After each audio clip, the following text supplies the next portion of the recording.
The story started as a man named von Fluklid, also the king of the first continent and a notorious criminal.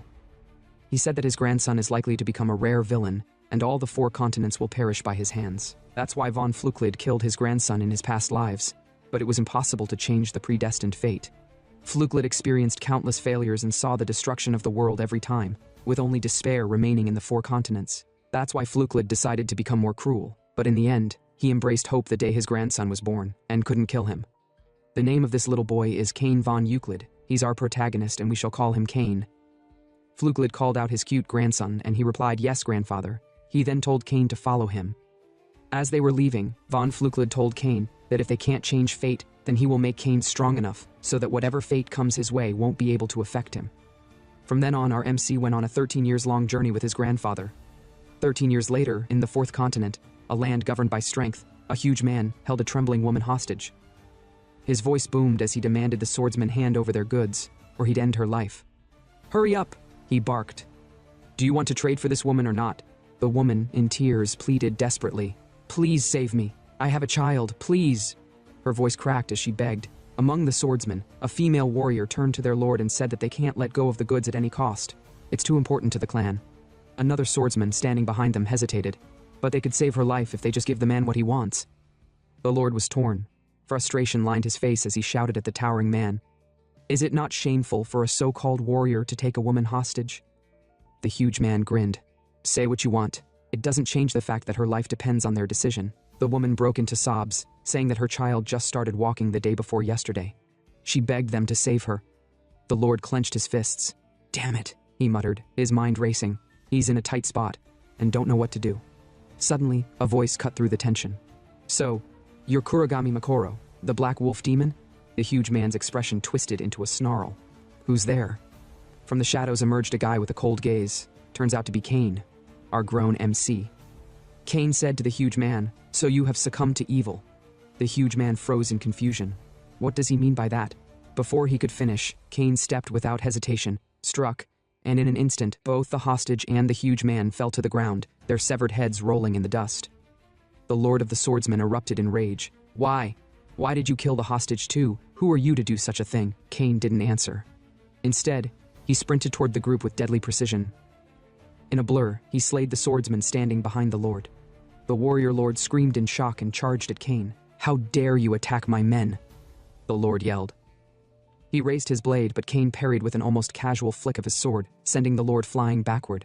As the Lord crashed to the ground, he muttered, "Damn it, he've lost control. Now it's over for him." The female swordsman lunged at Cain, her weapon aimed straight for his throat. But Cain didn't flinch. As the blade approached, he spoke in an icy tone. The hostage was an accomplice of the demon, that's why he killed her. Her blade froze midair as his words sank in, and the battlefield was silent. The warrior lord stared at Cain, in disbelief as he asked, "What does he mean by an accomplice? She looks normal. She doesn't look like a demon." Cain crossed his arms and replied flatly, "Also the guy he killed, their fellow warrior? Yeah, he was an accomplice too." The Lord's jaw dropped. "What the hell? That's impossible." Cain smirked and gestured toward the bodies. "If you don't believe me, check their pockets." Makoru, being part of the Kurumi demons, always carries proof of their allegiance.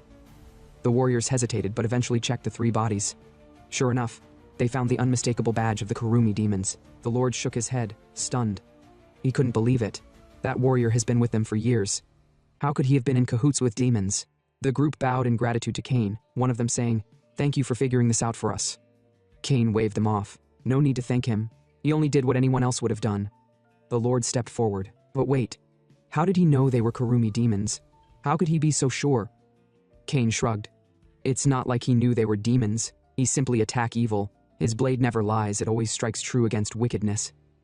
In the next scene, the atmosphere shifted to a lively bar, where people from various tribes drank and celebrated. Cain's grandfather, von Fluklid, sat beside him sipping his drink and smirking. "You did well defeating evil and saving the good," Fluklid commended. With a serious look, Fluklid then asked, how was Cain so sure the hostage was an accomplice of the Kurumi demons? What if she had been innocent? Cain replied that she wasn't innocent, she was with the demons. On what basis, Fluklid asked. Cain tapped the pendant hanging around his neck. This pendant, the grandpa gave to him years ago. It revealed their true nature. They were cloaked in darkness. Fluklid let out a dry laugh. "Oh, the sacred ring. So it did tell you. Interesting." Cain raised an eyebrow. "Wait a second. Isn't the sacred ring a divine artifact from the third continent? Grandpa, you didn't steal it, did you? Flucklid scoffed. Quiet. There was no other way to interfere with his fate, and yes, he borrowed it permanently. Cain grinned slyly. Did you borrow anything else? Maybe a piece of the celestial realm? Of course I did, Flucklid retorted. You think artifacts grow on trees? Cain laughed. So Grandpa's a legendary thief and a great warrior. Not bad. Flucklid shook his head. You talk too much. Be quiet before someone hears. Their banter ended with Flucklid's serious tone as he asked Cain to tell him if the ring truly shows him their darkness. Cain nodded. Yes. The 3 people he killed were entirely evil. So he followed his grandpa's teachings and acted without hesitation. Flucklid sighed. Then it seems Cain's heavenly killing star has broken free from fate's shackles. He said Cain shouldn't dwell on these things too much, or his head would explode. Flucklid told Cain that he has now inherited his looks and strength, after all. Cain snorted. Was that a compliment or an insult? Take it however you like, Flucklid said with a laugh. Later that night, as they prepared to rest, Flucklid called out, Cain Vaughn, there's nothing left to bind you. Live freely. With a determined face, Cain replied that he'll do good for good and show endless malice for evil. The grandpa said that hearing those words reassures him. He's really glad. The next morning, Cain awoke to a letter on the table. As he read it, his grandfather's words echoed in his mind. He's sorry to say this, but their journey ends now. He told Cain to live a life unbound by fate. And remember, no matter what anyone says, you are not a villain. With a smile, Cain tucked the letter away and set out on his path.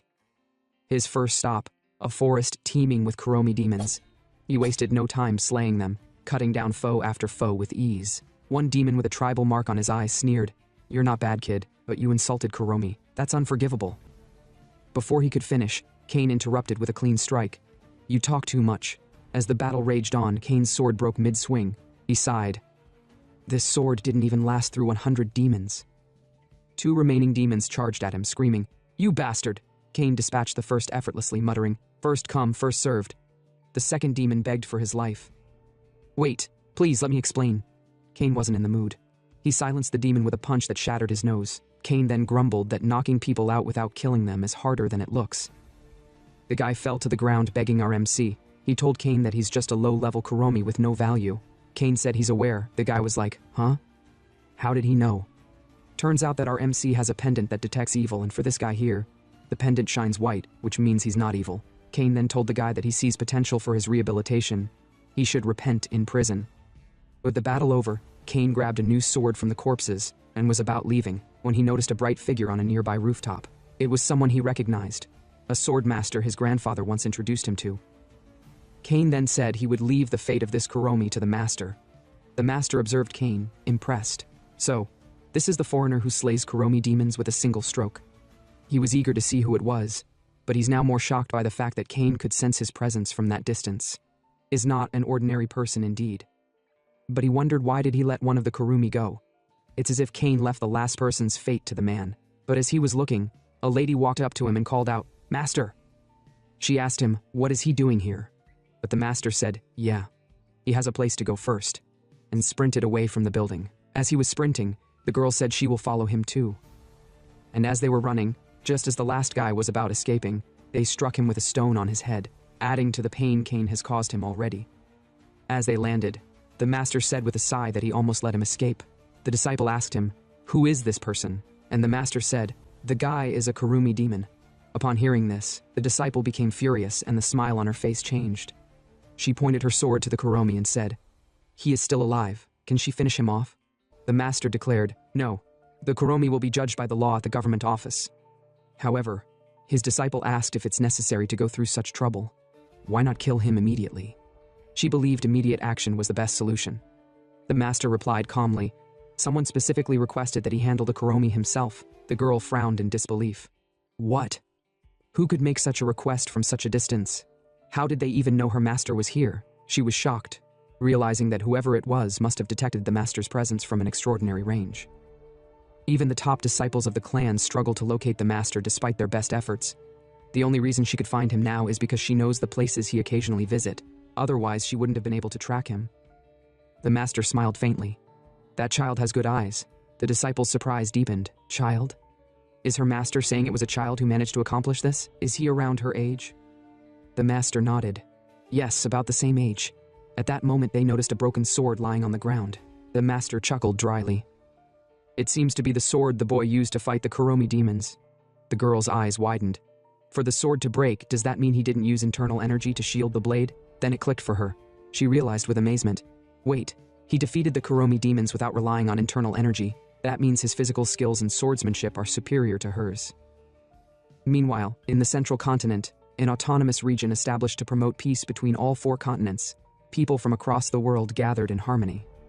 The area was bustling with life, lined with specialties and famous goods from every corner of the world. Merchants eagerly advertised their businesses to the lively crowd. Amid this bustling scene, our MC strolled through the marketplace. Observing the overwhelming crowd, he muttered to himself with dry eyes, "There are too many people. Where's the train station?" As Kane wandered, a woman resembling a shaman approached him. She began to speak, but Kane interrupted. "I'm not interested." The shaman, undeterred, urged him not to say that. She told him that the person who'll read his future is the priestess from the second continent, the one who sees fate. Before Kane could respond, a silver-haired beast woman appeared and addressed the shaman. She'd like to meet someone who can tell her fortune. The shaman nodded. Of course. What would she like to predict? The silver-haired woman explained. She can see other people's fates, but she can't hers, so she's eager to find someone who can. Kane paused, observing the woman. He noticed her silver fox-like features and realized she was from the Silver Fox clan. Before he could think further, the woman turned to him and asked, "Does he find her ears and tail strange?" Kane started to apologize, but the woman waved it off with a smile. No need to apologize. She thought he might be interested in her. How about it? It must be fate that they met like this.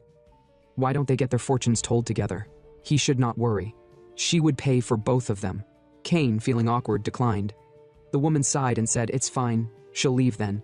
She walked away, and the shaman, now losing both potential customers, muttered in frustration, "Damn it, what a terrible day." As the silver-haired woman left Niriel, her bodyguard approached and suggested, "Should we deal with that guy for turning you down, princess?" The woman turns out to be a princess from the second continent and the real priestess who sees fate. She shook her head. "No, leave him be. She was the rude one." The princess remarked that it was fine if they ignored minor incidents. She confessed she was more intrigued by the guy from before. Upon hearing this, Niriel gasped and asked if the princess had fallen in love with the guy at first sight. The princess smiled and denied it, explaining there must have been a misunderstanding. That was not what she meant. Niriel apologized, but the princess continued, saying she was interested in our MC because she couldn't see anything about him. The princess elaborated, stating that she couldn't see anything about his fate, even with her abilities as a priestess of the oracle. She described it as if everything about him was a mystery. His presence was entirely flawless, colorless, odorless, and enigmatic. It was the first time in her life this had happened, and she couldn't help but feel compelled to speak with him. Niriel asked if they should investigate the guy further, but the princess refused, insisting it wasn't necessary. She reassured Niriel they would likely cross paths again. Surprised, Niriel pointed out that the princess had just mentioned she couldn't see his fate. However, the princess clarified that while she couldn't see his fate, she saw something else entirely. Oddly enough, their destinations aligned. When she looked at him, she was reminded of an old gentleman she had met by chance 10 years ago. That man had been none other than our MC's grandfather, the notorious villain. Niriel hesitantly asked if the man could be the villain who had stolen the first Beast King's treasure. The princess nodded, recalling how Flucklet had once told her that fate was something one must grasp for themselves. If she couldn't see anything, she needed to take action. For some reason, those words had stuck with her since then. That was why she unconsciously noticed the train tickets our MC held, confirming they would meet again at the same destination. Meanwhile, Kane, after getting on a train, reflected on the silver-haired woman he had encountered earlier, wondering if she was the priestess his grandfather had warned him about. Before Kane's departure, his grandfather had spoken cryptically about 3 stars influencing his fate, and one of them being a priestess of the Silver Fox clan. She was said to be destined to pierce his heart with a spear. Kane found it strange that the priestess, supposedly his enemy, had shown him kindness instead of hostility. He speculated that his fate might have shifted toward neutrality. If so, he wondered if other aspects of his destiny had also changed. His grandfather had warned him that more than 20 individuals were destined to kill him. Kane's journey was, in essence, a desperate attempt to twist those fates and survive. After some time, Kane arrived in Barakal, the capital of the central continent. He sought out a renowned blacksmith's establishment and was greeted by a female blacksmith. She inquired about his purpose, and Kane explained that he was searching for Kyle-sama. Startled, the blacksmith stammered, mentioning that Kyle-sama rarely entertained walk-ins. To meet him, one usually needed an appointment. Kane presented a box, stating that it was for Kyle-sama. When the blacksmith asked what was inside, Kane admitted he didn't know, only that his grandfather had forbidden him to open it. He assured her that if Kyle-sama still refused to meet him after seeing its contents, he would leave quietly. The blacksmith took the box to Kyle-sama, musing that Kane wasn't the arrogant customer she had initially thought. As she departed, a male clerk named Dean entered, chastising her for attending to annoying customers. He remarked that she was far too kind. However, Kane noticed the man's aura was black, marking him as evil. Din mocked Kane, calling him a pesky bastard, and suggesting he use money if he wanted to meet Kyle-sama. However, Kane kept his thoughts to himself and instead commented, "It's strange. A blacksmith clerk with a black aura like that? Someone like him deserves to be dealt with immediately." Din, noticing Kane's stare, suddenly turned his attention toward him. His face twisted in annoyance as he barked, "Pesky bastard! If you want to meet Kyle-sama, stop with these shabby tricks and use money. Become a VVIP, and he'll get a chance to meet him." Walking up to Kane, Din sneered and continued, "Not that someone like him could ever afford it." Kane, unbothered by Din's aggression, smiled faintly and replied, "Even if he had the money, he wouldn't have a reason to buy their weapons." Din's irritation grew, his voice rising. "What did you just say? Are you trying to act stubborn?" Kane shook his head. "Not stubborn, just stating a fact. There's no reason to buy a sword that can't even handle his strength." Din's expression darkened further. "Does he think their famous swords would break?" "Of course," Kane replied calmly. "Their sword would break in his hand." With a wicked grin, Din leaned closer. "Is that so?" He asked Kane to show him his strength. "He'll take responsibility." Kane tilted his head slightly, his voice turning sarcastic. "Can someone like you even take responsibility for anything?" This remark struck a nerve with Din. "What did you just say?" he shouted, his voice trembling with anger. While Din fumed, Kane's attention shifted to a nearby sword. Its flashy, eye-catching design stood out in the room. "Oh, there's a third-rate sword over there. Even someone like Din could probably take responsibility for that." Din growled, his fists clenching. "You bastard!" Kane ignored the outburst, walking up to the sword. He examined it briefly before smirking. "It's a replica," he declared. "It looks flashy on the outside, but it's just poor quality trash. A sword that suits the clerk perfectly." Din froze, his anger replaced by shock. "How did Kane know it's a replica just by looking at it?" he demanded. Kane didn't answer immediately. Instead, he swung the sword lightly, and with a loud bang, the blade shattered in midair. Din was stunned, his jaw dropping as he stared at the broken weapon. "What the hell just happened?" he stammered. "No matter how bad the replica is, how did this boy break it with a single swing?" As the commotion unfolded, a powerful voice cut through the room. "I haven't visited the store in a while, and it seems I've come at an interesting time." Everyone turned to see Kyle-sama, the blacksmith boss. Kyle's sharp gaze landed on the shattered remains of the sword. He directed his attention to Din. "Deputy Manager Din," Kyle began, "why is such garbage even placed in this sanctuary? Explain yourself." Din's confidence crumbled as panic set in. He told Kyle-sama that it wasn't his fault. He said it was Kane who suddenly destroyed the sword. Trying to shift the blame, he said that they should call the guards immediately. Kyle raised a hand, silencing him. "Shut up, Din," he commanded firmly. He didn't ask about Kane. He asked why such trash sword is here in the first place. Din trembled, unable to speak, as he stood there, deprived of words and water. He didn't know how to deny the accusations against him. Kyle-sama observed his reaction and calmly stated, "His reaction says it all. Now they understand why rumors about defects in their weapons are spreading. This incident cannot be overlooked." He then ordered 2 of his other blacksmiths to take Din away for punishment. As they dragged him out, Kyle-sama warned Din to be prepared. He would pay dearly for tarnishing the store's reputation. As Din was being taken away, he begged Kyle-sama to listen, but Kai dismissed him, calling him a trash. Dean muttered that their swords were subpar. He said that our MC had belittled Lord Kale's sword. Kane had said their swords couldn't withstand his strength, and even if he had the money, he wouldn't buy such third-rate weapons. Kai-sama glared at him, ordering him to be quiet. "I'll deal with you later," he added. Once Din was out of earshot, Kyle-sama turned to Kane and asked, "Everything that Din said just now, was it true?" He asked if Kane said all that about their swords. Our MC nodded. "Yes, it's true." Kyle-sama sighed. He had high hopes for Kane. When he brought this item from Flukelid, Kyle's old friend, he thought it would be something remarkable. He handed the stick back to Kane, which he had received as a present, and said, "Take it back. He'll pretend this never happened." Kane caught the stick and examined it, realizing it was what was inside the box his grandfather had given him. Suddenly, Kyle-sama presented Kane with a sword, a blade among the top 3 famous swords on display. "Take this. Leave my sight immediately," he instructed. Kane, however, looked at the sword with disdain. Kyle-sama, sensing his hesitation, asked, "Don't you like it?"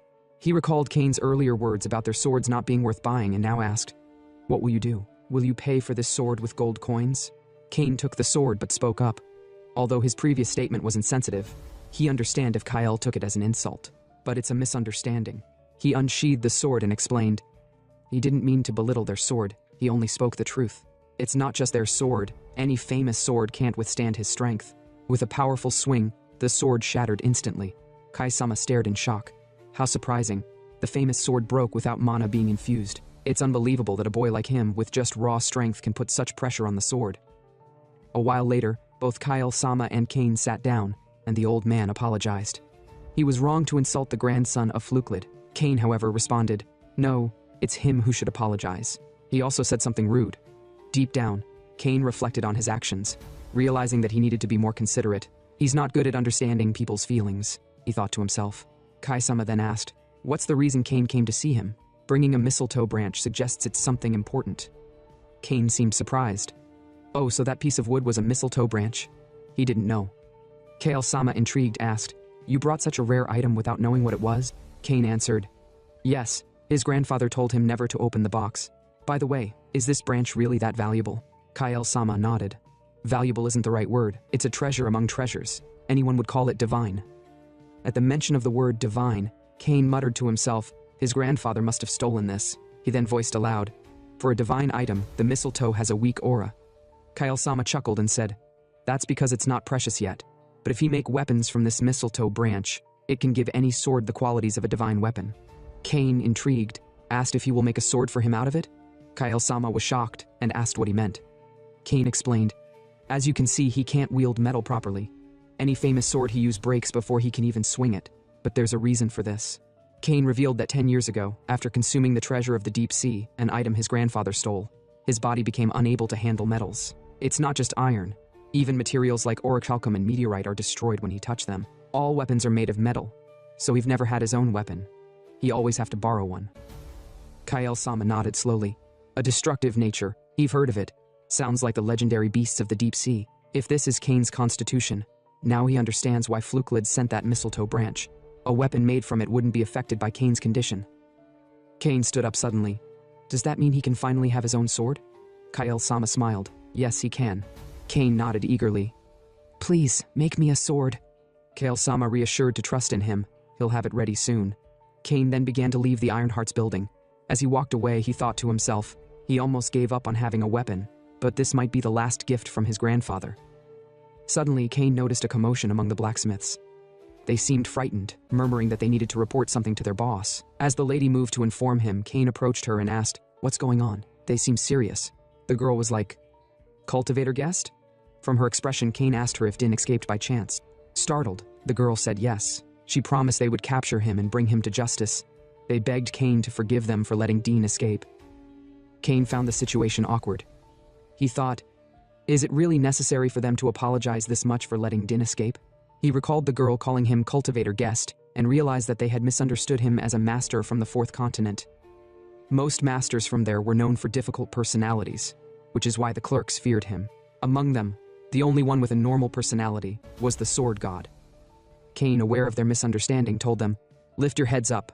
The clerks, relieved, thanked him for understanding, but before they could look up, Cain had already disappeared. Not far from the Ironheart's building, our MC was suddenly attacked by a group of notorious criminals. The leader of the gang ordered his warriors to kill Cain, dead or alive. Anyone who brings him down gets 3 ounces of gold. The criminals cheered, eager for the reward. As they continued yapping, Cain noticed their dark auras. These are evil people. You don't need a reason to slay them, he thought. With a swift movement, he began cutting through them, thinking to himself, they're all third-rate. However, his sword broke again during the battle. One of the criminals yelled, calling Cain an idiot for leaving his back wide open. But Cain quickly dodged the attack. Since he had no sword, he used his fists to strike back, delivering a barrage of punches. Then, Cain picked up an axe and launched it toward one of the criminals, shattering his skull as if it were a balloon. Now, turning to the remaining attackers, one of them asked the captain, "Who the hell is this guy?"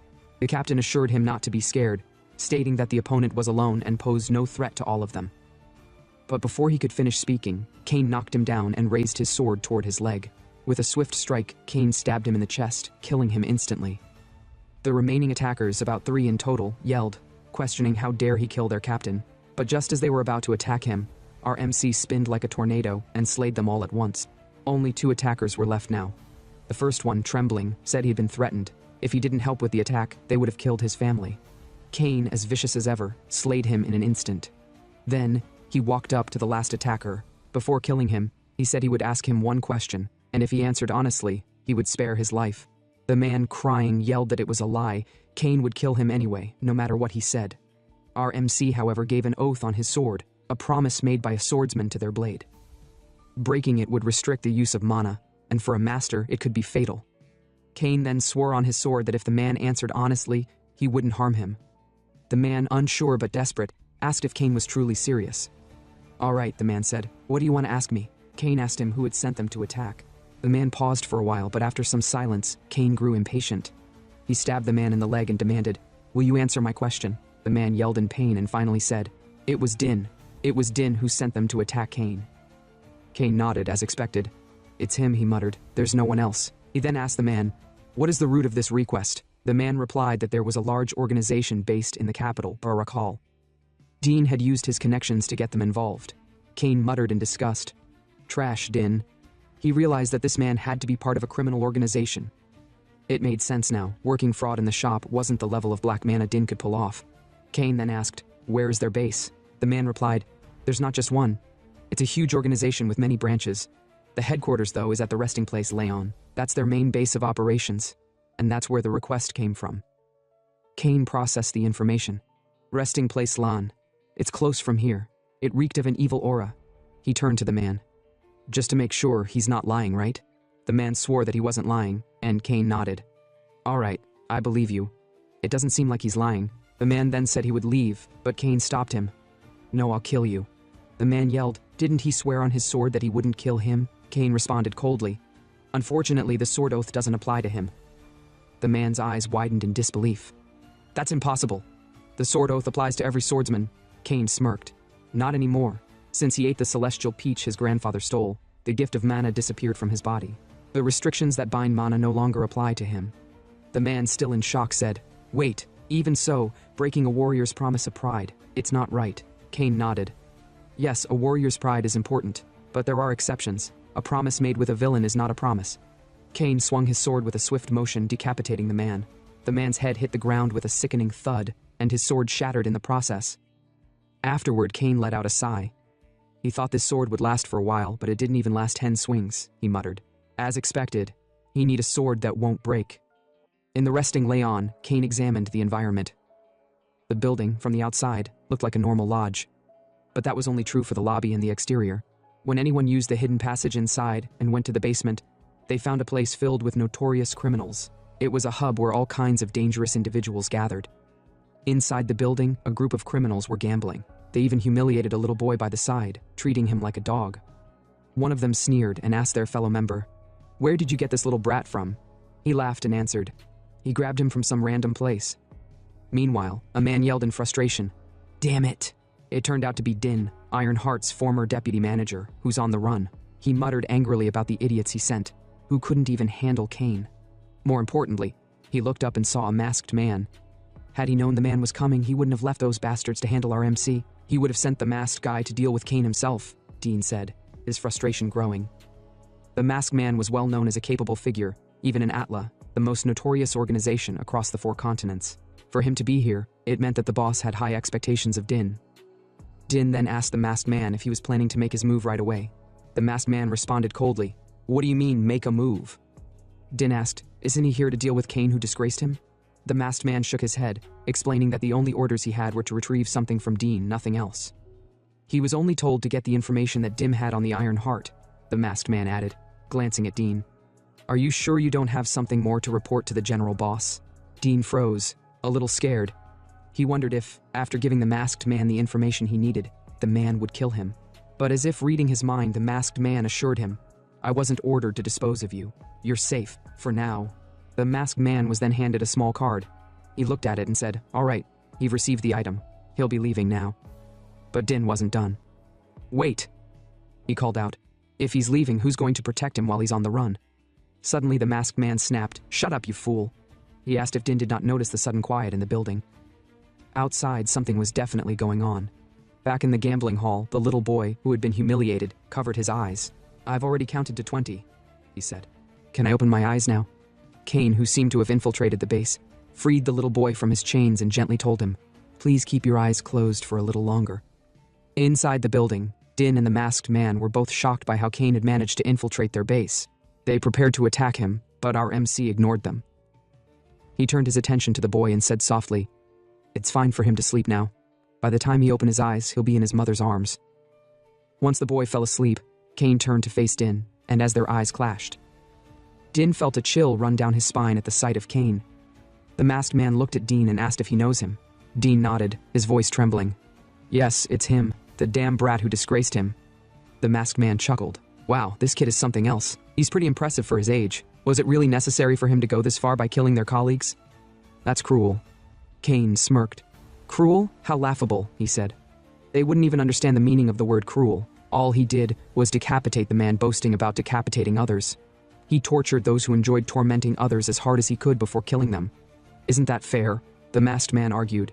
"Since his opponents were weaklings, shouldn't he have shown mercy?" Kane's grin twisted into something darker. "Mercy? That's a word unfit for them." With that, he unsheathed his sword. "All he offers is endless malice." The masked man bristled and took a fighting stance. Kane's eyes narrowed. "What sin are you guilty of?" The masked man was taken aback, but before he could respond, Kane moved. In a flash, he lunged toward the masked man, slashing his neck. The sword pierced through midway before shattering. The masked man stood stunned, unable to sense Kane's presence at all. Kane then left the man growling in pain. Then, Kane walked toward Dean. As he walked, he told the masked man not to move. He had only managed to cut his neck halfway. If the man moved, he would only die struggling in pain. But it seemed like the man wouldn't last long, as he fell to the ground and died. With an evil grin, Kane told Dean that now it was just the two of them. Kane's presence alone made a grown man like Dean shed tears. As Kane tortured him, Dean yelled in pain, and anyone nearby could hear it from miles away. Back at the Iron Arts building, Kane laid the little child he had saved on a couch. He then told Kael-sama everything that had happened. Kael was surprised to hear that Dean was a member of Atla, the notorious organization. Then, Kane handed Kael the data chip that Din had intended to give to the organization. Kael observed it closely. "A data chip from the third continent, huh? Seems like an older model." Kane nodded. "You believe it's for security reasons. Since the model came out before mass production, it will be hard to find a tablet to retrieve information from it. Therefore, it will take time to uncover the information Dean stole from the workshop." Kael sighed. Now he can't even figure out what information the Atla organization is after, and it makes him restless. Kane told him to remain cautious for now, since they didn't know what the Atla organization was planning. Kael agreed. Yeah, he'll definitely be cautious. After all, he won't be able to make Kane's sword if anything happens. Kael then said, "By the way, he'd been meaning to ask this. Who is that child Kane brought in?" Kane's face went pale. He saved the child from that group of ruffians. He was wondering if Kael could look after him for a while. With Atla involved, he can't exactly trust the government or the guards with him. Kael nodded. "No problem. He'll take care of him and find his parents." Kane thanked him, preparing to leave, but Kael stopped him. "Wait," Kael said. "It's about the box with the mistletoe branches." When he opened the box, he found a secret compartment. Inside was a rolled paper, which seemed to be a letter. It's probably a letter from Fluklid, Kane's grandfather. Kane was surprised. He hadn't expected that to be in there. "Thank you," he said, taking the letter from Kael. As Kane was leaving, he told Kael, he'll contact him when he finds a data chip reader. Kael responded, all right. Then Kane left. Meanwhile, back at the resting Roan, the princess and the Nereal inspected the room of dead bodies. So many criminals taken down in such a short time, the princess mused. Who could it be? Who could be powerful enough to face off against Atla? Nereal replied. As far as she knows, there's no one like that in the central continent. The princess wondered, could it be someone on their side? Nereal shook her head. Who knows? But one thing is for certain, the person who did this to the criminals is highly capable. Even if they are on their side, she don't think that's something to celebrate. The princess agreed. That's true. It feels like the person went a little too far. They might be someone impossible to talk to, looking at the way the body was decapitated. It felt like she'd seen this method of killing before. With a glee in her eyes, Nereal said, at least they now know there are others out there hostile toward the Atla organization. The princess nodded. It would be nice if more people like that were out there, fighting against Atla. She paused. Well, whatever the case, she'd like to meet the person who did this at least once. Nereal bowed and said she'll investigate the person. In another scene, Kane went through the letter from his grandfather in a motel. It read, If he's reading this letter right now, then that means he must have gone to the central continent and met Kyle. He probably would have received a branch of mistletoe and then asked for a sword. Afterward, he should have met the priestess who can see faith. As Cain read, he muttered to himself, although those were all coincidences, how could his grandfather have predicted all that? The letter continued, then he must have clashed with the Artla organization at Barakal. If everything has gone according to plan, then Cain will lose his life to Artla. Cain frowned. Lose my life to Artla? In the next scene, Cain woke up early in the morning. As he walked tirelessly with no emotion, he said that if only he had mana, he wouldn't be this tired. People who use mana don't need to sleep for long since mana energizes the body and brain, helping them recover from fatigue. But first he needs to do what he came here for. He walked to a store and asked the owner if they had the TK series.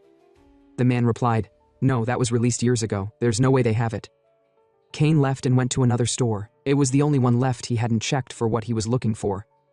As he entered, he thought to himself, it would be nice if they have what he need. Some unknown time later, the princess and her bodyguard entered the same store. They greeted the store owner and told him they were looking for something. What are you looking for? The store owner asked. The princess replied, she's looking for an old tablet device, something that starts with TK. The man smiled. Does she mean the TKXD2?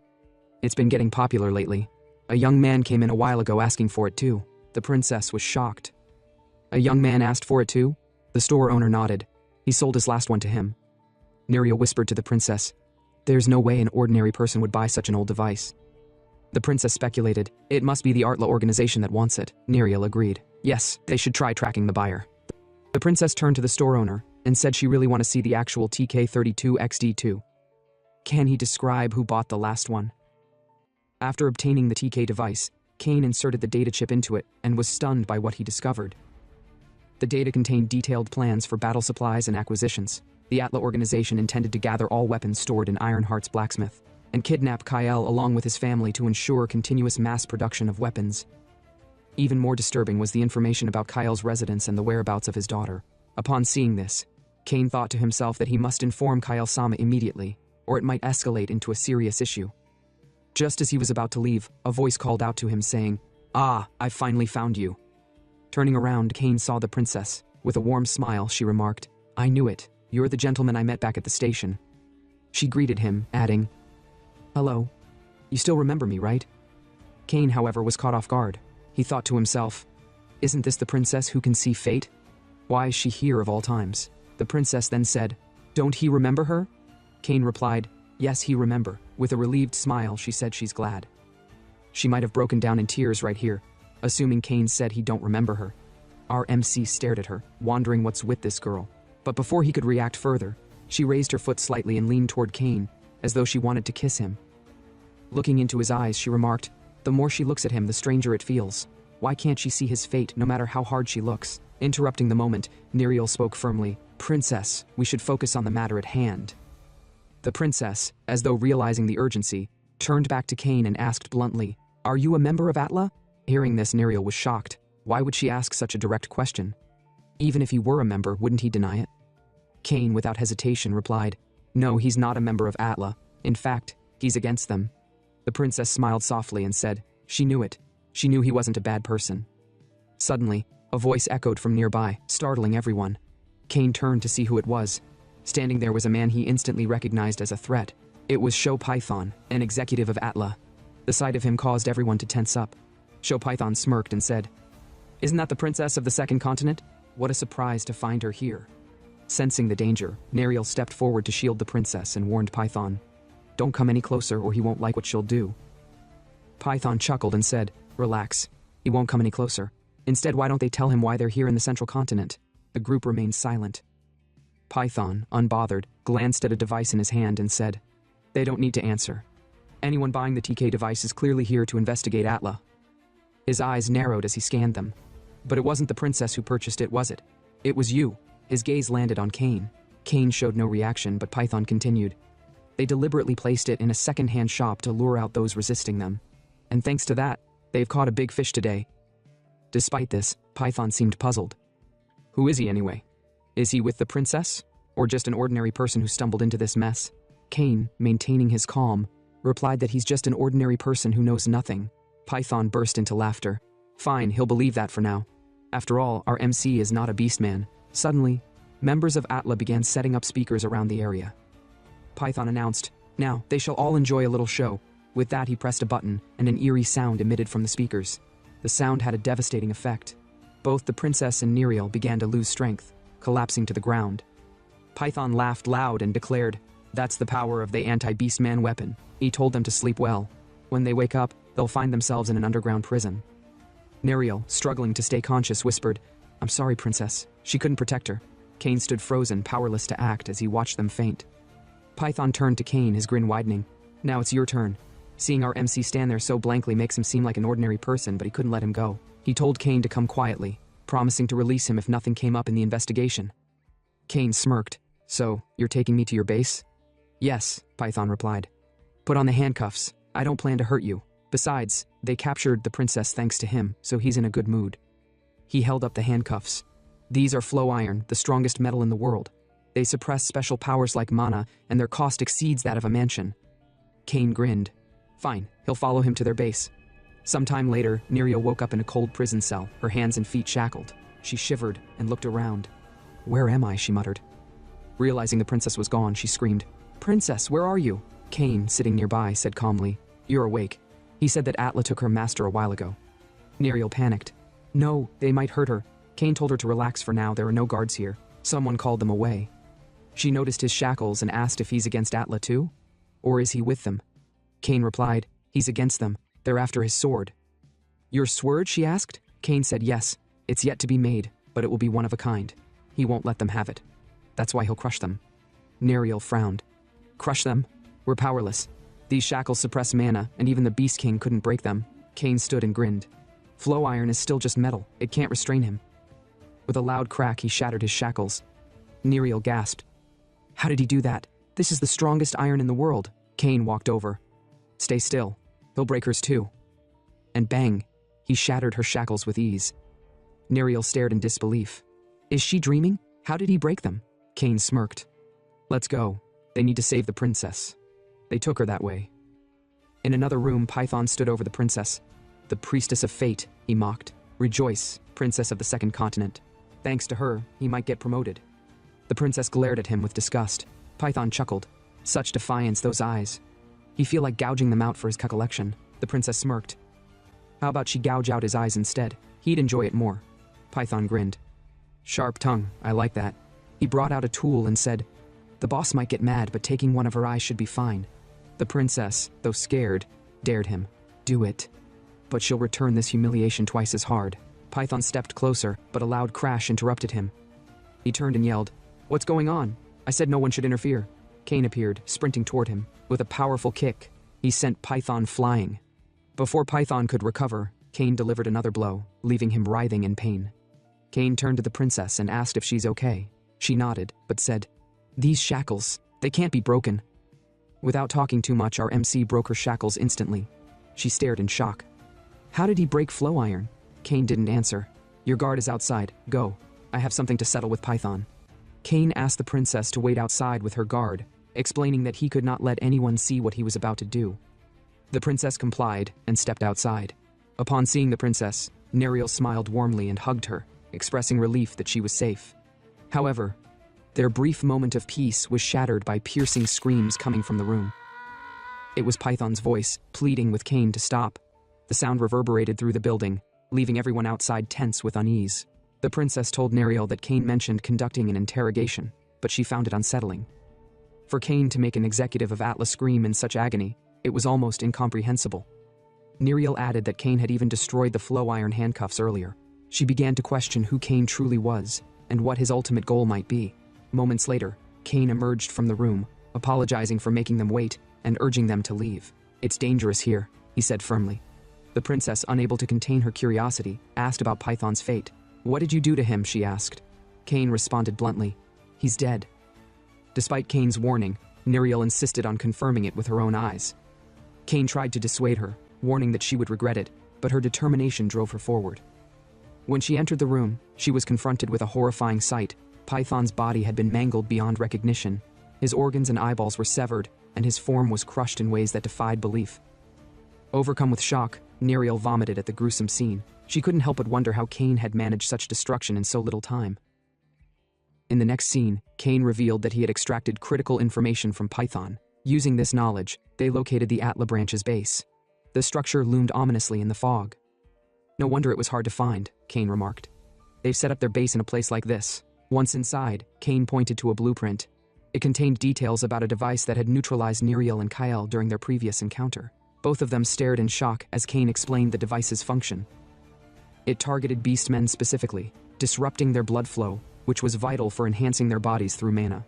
The device was deadly, rendering beastmen powerless. Kyle, stunned by the revelation, said, "No wonder Python's attacks left them so helpless." Kane admitted he couldn't fully grasp the device's principles, but he understood its devastating effects. Neriel trembled as she looked at the blueprint and declared that beastmen should avoid using blood flow techniques for a while. They both bowed and thanked Kane for obtaining such vital information. Kane, however, dismissed their gratitude, saying, "Don't worry about it. I have my own goals." Kane then shifted the discussion to Atla's objectives. He explained that their ultimate aim was the collapse of the central continent. By doing so, they could destabilize the peace agreements between the 4 other continents, eventually plunging the world into chaos.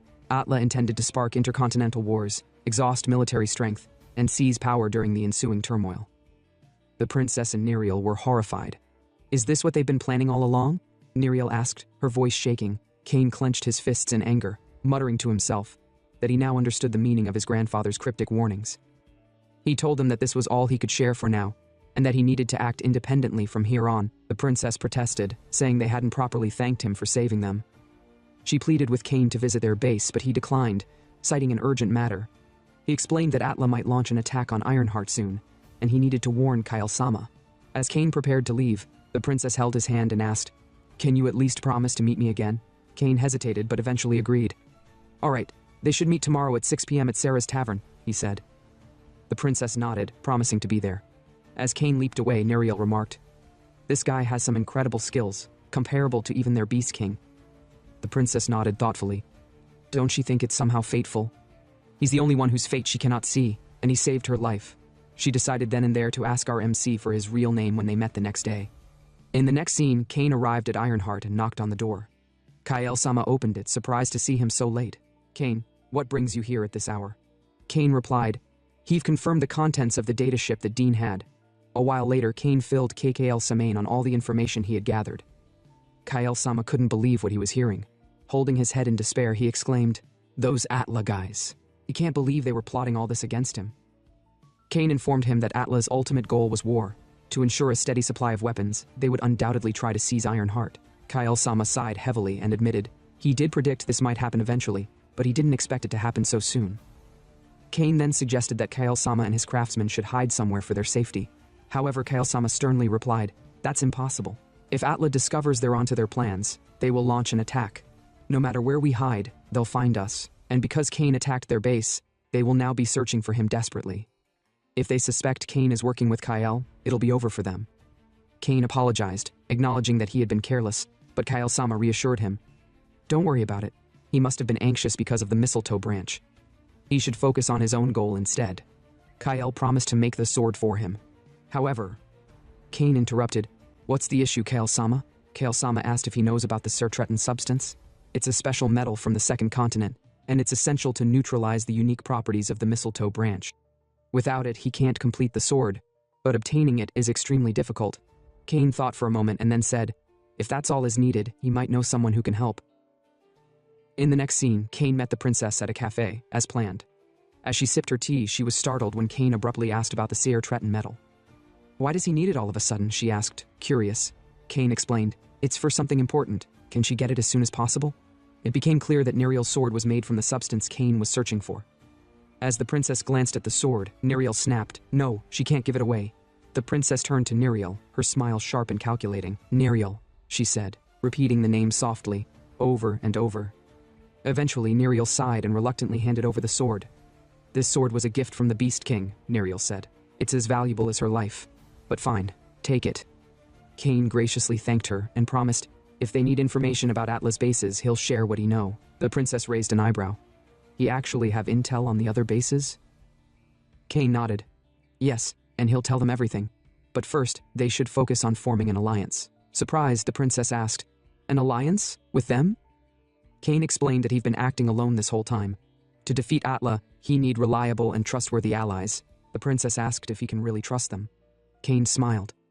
He could tell from their aura that they're trustworthy. But in return, if they can't trust him too, then it can't be helped. The princess abruptly stood up and declared, no, they trust him too. And if that means forming an alliance, then so be it. Cain nodded. He don't know how long they'll work together, but he'll rely on them for now. With that, they sealed their alliance. Cain then took his leave, explaining that he needed to deliver the sword to Kyle-sama. Before he left, the princess handed him a map. This is the map of the inn where they'll be staying. Come by later. Then she told him that her name is Shia Velvistrin. In turn, our MC introduced himself simply as Cain before heading out. In the next scene, Cain returned to Kyle-sama and presented the sword made from the seer Tretan substance. Kyle-sama was astonished. This is the Black Wolf sword. How did he get his hands on such a thing? Cain grinned. It wasn't easy, but it's yours now. Kyle-sama promised with this, he'll forge him a divine weapon, something far beyond anything he've wielded before. Later, Cain arrived at the Beastmen's lodgings. To his surprise, their base was located on the main street rather than the outskirts of town. He knocked on the door, and Neriel answered. I didn't expect you to come so soon, she said. Cain replied, the task didn't take long, but more importantly. He paused, sensing a dark aura nearby. His expression hardened. As he approached the source, Cain unsheathed his sword and smiled coldly. This must be the spy that leaked the Beastmen weakness to Atla. The man with the dark aura stepped back nervously. Why are you coming closer? Cain's voice dropped. Don't play dumb, you scumbag. You know what you did. In one swift motion, Cain struck, severing the man's head. The body fell lifelessly to the ground as the other Beastmen yelled in shock. Why did he kill their member? They demanded. Our MC sheathed his sword and replied calmly, sorry for the delayed introduction. His name is Cain, and he'll be staying with them for a while. Please, take care of me. One of the beast women yelled at Cain, calling him a bastard, and launched an attack. Cain parried her assault with ease, sending her flying backward. The rest of the beastmen roared, declaring they wouldn't let him go unpunished. Cain calmly responded, it seems like there's been a misunderstanding. However, the beastmen didn't give him a chance to explain. As they charged at him, Cain skillfully blocked their attacks as if it were a fencing match. His movements were precise and deliberate, and he quickly defeated them all. During the fight, he glanced at Neriel and noticed she had no intention of intervening. He thought to himself that if the priestess who could see fate were present, she would have resolved this misunderstanding with ease. One of the strongest beastmen warriors lunged at Cain with his spear. Cain blocked the attack, causing the blade to shatter. Addressing the warrior, Cain said, the one he killed was a spy, not one of their fellow beastmen. The others, shocked and angered, shouted at him to stop spouting nonsense. They insisted there was no way Jack could have been a spy. Neriel approached Cain and asked, why do you think he was a spy? Cain replied, have they ever heard of the Jeffrey School? It's a school that specializes in body-focused magic. One of their notable creations is this item, he said, pointing to the object on the fallen man's body. It's a body transformation magic tool. Cain removed the item from the corpse, revealing the man's true face. To their shock, the beastmen realized he was a human, not a beastman. That wasn't his true face either. He was using the same magic. The beastmen were stunned, realizing the person they had trusted was never one of them. Cain added, this special magic stone, created by the Jeffrey School, was embedded in his face. It can copy another's unique mana pattern with 100% accuracy. This man was a spy sent by Atla. Now seeing the evidence, Neriel said she understood Cain's actions, but she had two questions. First, how was he able to see through the Jeffrey School's magic when he's just a swordsman? Second, why didn't he inform them that Jack was a spy? Cain replied, he know everything about the 73 schools of magic on the first continent, including their specialties and weaknesses. Neriel was taken aback. You know everything about all 73 schools? She asked in disbelief. Cain nodded and continued. As for why he didn't tell them earlier, it's because of something his grandfather did when he was younger. He once said that the malice within Cain was immense. To manage it, he twisted Cain's instincts so that his malice would only target evil. Now, whenever he faces evil, his body moves unconsciously to eliminate it. He didn't have time to explain, he simply acted. After resolving the misunderstanding, Neriel decided to take Cain to the princess.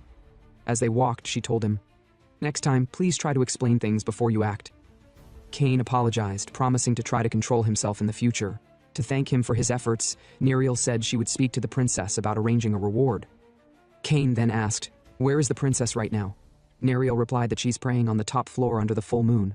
Cain sighed in relief. That's good. He thought she might have gone outside. It's too dangerous out there. Neriel snapped. There's no way she'd let the princess go out alone. Besides, the altar where she's praying is safe. However, a sudden realization struck her. She recalled that Jack and another person had prepared the altar. Fearful for the princess's safety, Neriel sprinted to the altar and slammed the door open. She was relieved to find the princess unharmed. The princess, her eyes blazing with power, looked at Neriel and said, "You've come here. Does that mean the lower floors have been attacked as well?" Neriel replied, "It's a bit more complicated than that. She can't explain everything right now." The princess nodded solemnly. "I see. She made the right decision to stay here. Few would dare to challenge her under the full moon, and even fewer could defeat her. The full moon strengthens her, ensuring her safety." Neriel felt reassured, knowing that the princess was in her strongest state under the full moon. There was no way she would fall to an assassin in such a condition. Neriel asked, "By the way, where is the attacker?" The princess replied calmly, "They have been annihilated. They came out of nowhere, and she ended up using too much force. It's unfortunate. If the attackers had survived, they could have captured them for more information." However, her expression changed as she added, "There seems to be one more attacker left. They've completely erased their presence, but her eyes won't be deceived under the moonlight." Without another word, she sprinted away in an instant, determined to locate the hidden enemy. Neriel yelled, "Wait, princess!" But her voice couldn't stop the princess. Neriel thought to herself that only Cain was capable of completely erasing his presence like that, and Cain was not an enemy. She began running after the princess, realizing that under the full moon, the princess's powers rivaled those of the Beast King in his prime. Even Cain might not escape her detection. Meanwhile, the princess closed in on the attacker and engaged them in combat. After a few strikes, she remarked, "You're stronger than I thought." But then, she stopped, surprised and blushing when she realized it was Cain. He had effortlessly blocked her attack. She quickly apologized, saying, "She's so sorry." She thought he was one of the intruders. Cain replied calmly, "No need to worry, it's fine." As Neriel caught up with him, she stood in disbelief. She can't believe it. The princess's surprise attack was completely blocked by Cain. Even the Beast King couldn't have stopped that easily. Does this mean Cain is stronger than the Beast King? Later, they all sat down to discuss what had transpired. The princess sighed and said, "So Jack was actually a spy. It was because of the Jeffrey School's body transformation magic that she couldn't detect his fate." Cain asked, "Is there any connection between the Jeffrey School's magic and her ability to see fates?" The princess nodded. "Yes, as you know, she can see the fates of others so long as they're visible to her naked eye. That's the only condition. She believes it works by observing their mana. If the target hides their mana, she can't see their fates." Neriel immediately scolded her. "Princess, how could you blab about a national secret so easily? She shouldn't reveal such critical information." The princess waved her off, saying, "Even if it's a secret, is it more important than their lives?" With a sigh, Neriel turned to Cain. "What you've just heard is classified information, not for public knowledge." Before Cain could respond, his aura shifted. His eyes turned red, and anger filled his face. The others noticed his sudden change and stared at him in shock. Cain stood abruptly, saying, "Judging by their reactions, they haven't noticed yet. We're under attack. We've been surrounded." Outside, a group of assassins monitored their every move. Hidden in the shadows about 1.5 kilometers from the Beastmen's lodgings, they watched closely. Among them was a man with sharp, rodent-like features, the Rat Man. Using a lens to spy on the lodgings, he muttered, "Why the hell is Jack so late in reporting? What is he doing?" He said that, while they're here struggling, Jack is playing at being a spy. He should stop slacking and get things done. The Rat Man sneered. "When they're done with this job, they should kill Jack. He's useless." Their leader, Rashud, the 12th ranked sacred magic swordsman of the Atla executives, spoke calmly. "There's no need to bother. The transformation magic used on Jack carries significant risks. He should be dead by now." The Ratman smirked. "Ah, so that's why you sent him. As expected of our boss, always so wise." But Jay, another member of Atla, interrupted sharply. "Shut up, Ratman. Jack infiltrated the place 30 minutes ago and hasn't reported back. Shouldn't they be worried about that instead?" The Ratman, as dim-witted as his namesake, confidently claimed that the task was simple, which was why Jack seemed so relaxed. Jay, however, called him foolish, mocking his lack of awareness. Their argument quickly escalated, and they both turned to the commander, asking if they could settle their grudge by killing each other. The commander, with a calm demeanor, allowed them to do as they wished. However, his aura changed abruptly as he warned them with a chilling threat. If anyone dared draw their sword in his presence, he would personally kill them. Startled by the overwhelming killing intent emanating from him, both men froze in fear. They realized they were facing the power of the 12th rank in Atla. The commander turned to Jay, instructing him to inform the others that if there was no contact from their spy within the next minute, they would proceed with the plan. Jay acknowledged the order and left immediately. Meanwhile, the Rat Man stretched his body and remarked with excitement, It seems they're finally starting the attack. This makes his blood boil. Right, Commander? But as he turned, he was horrified to see the commander's head severed from his body. Panic surged through him as he called out to Jay, urging him to alert everyone that they were under attack. However, his voice faltered when he saw Jay's lifeless body, his head also decapitated. Shaken, the Ratman stammered, "What the hell is going on? Who's attacking them so quickly that they can't even sense them?" Emerging from the shadows, Cain revealed himself. He calmly stated that he had sensed bloodlust, but it seemed he was mistaken. The Ratman, gripping his sword, pointed it at Cain and demanded, "Who are you? Did you kill them?" Cain remained silent, which only fueled the Ratman's anger. "When someone asks you a question, you answer," he roared. But in an instant, Cain appeared behind him and coldly said, "A person? Do you really call yourself a person? How about a lump of meat?" Before the Ratman could react, Cain struck him down effortlessly. By morning, Neriel concluded that since their location had been compromised, they had to abandon the base. She ordered the remaining soldiers to dispose of anything that might leak information and take only the essentials. The warriors acknowledged her command, swiftly moving to execute her orders. Shortly after, Cain entered the room and announced his return. Neriel thanked him for his hard work in scouting the assassins and asked if he had recorded the number of enemies and identified their commander's face. Cain, with a blank expression, questioned, "Is the number of enemies in the commander's face that important?" "Of course," Neriel replied. "Knowing the enemy's strength and leadership is critical to preparing for the battles ahead." Cain scratched his head and explained, "He killed them all. None of them had faces left, and he wasn't exactly counting." Neriel was stunned. "You defeated all of them in just a few minutes?" she asked, disbelief clear in her voice. Her gaze then fell upon the unfamiliar sword Cain was carrying. "Where did you get that sword?" she inquired. Cain casually replied that he brought it back as a trophy. It belonged to the commander. Neriel's shock deepened. He defeated Rashud, the sacred magic swordsman, and took his sword? Cain, still unaware of the significance, asked, "Sacred magic swordsman? Was that his name?" He admitted that he didn't ask before killing him. Neriel explained that Rashud, the man he had slain, was a renowned executive of Atla. The sword Cain now held, Reishi Biertan, was a legendary blade said to be capable of cutting through anything. Cain admitted. He did notice the sword's mana density was unusually high. "So it's a magic sword?"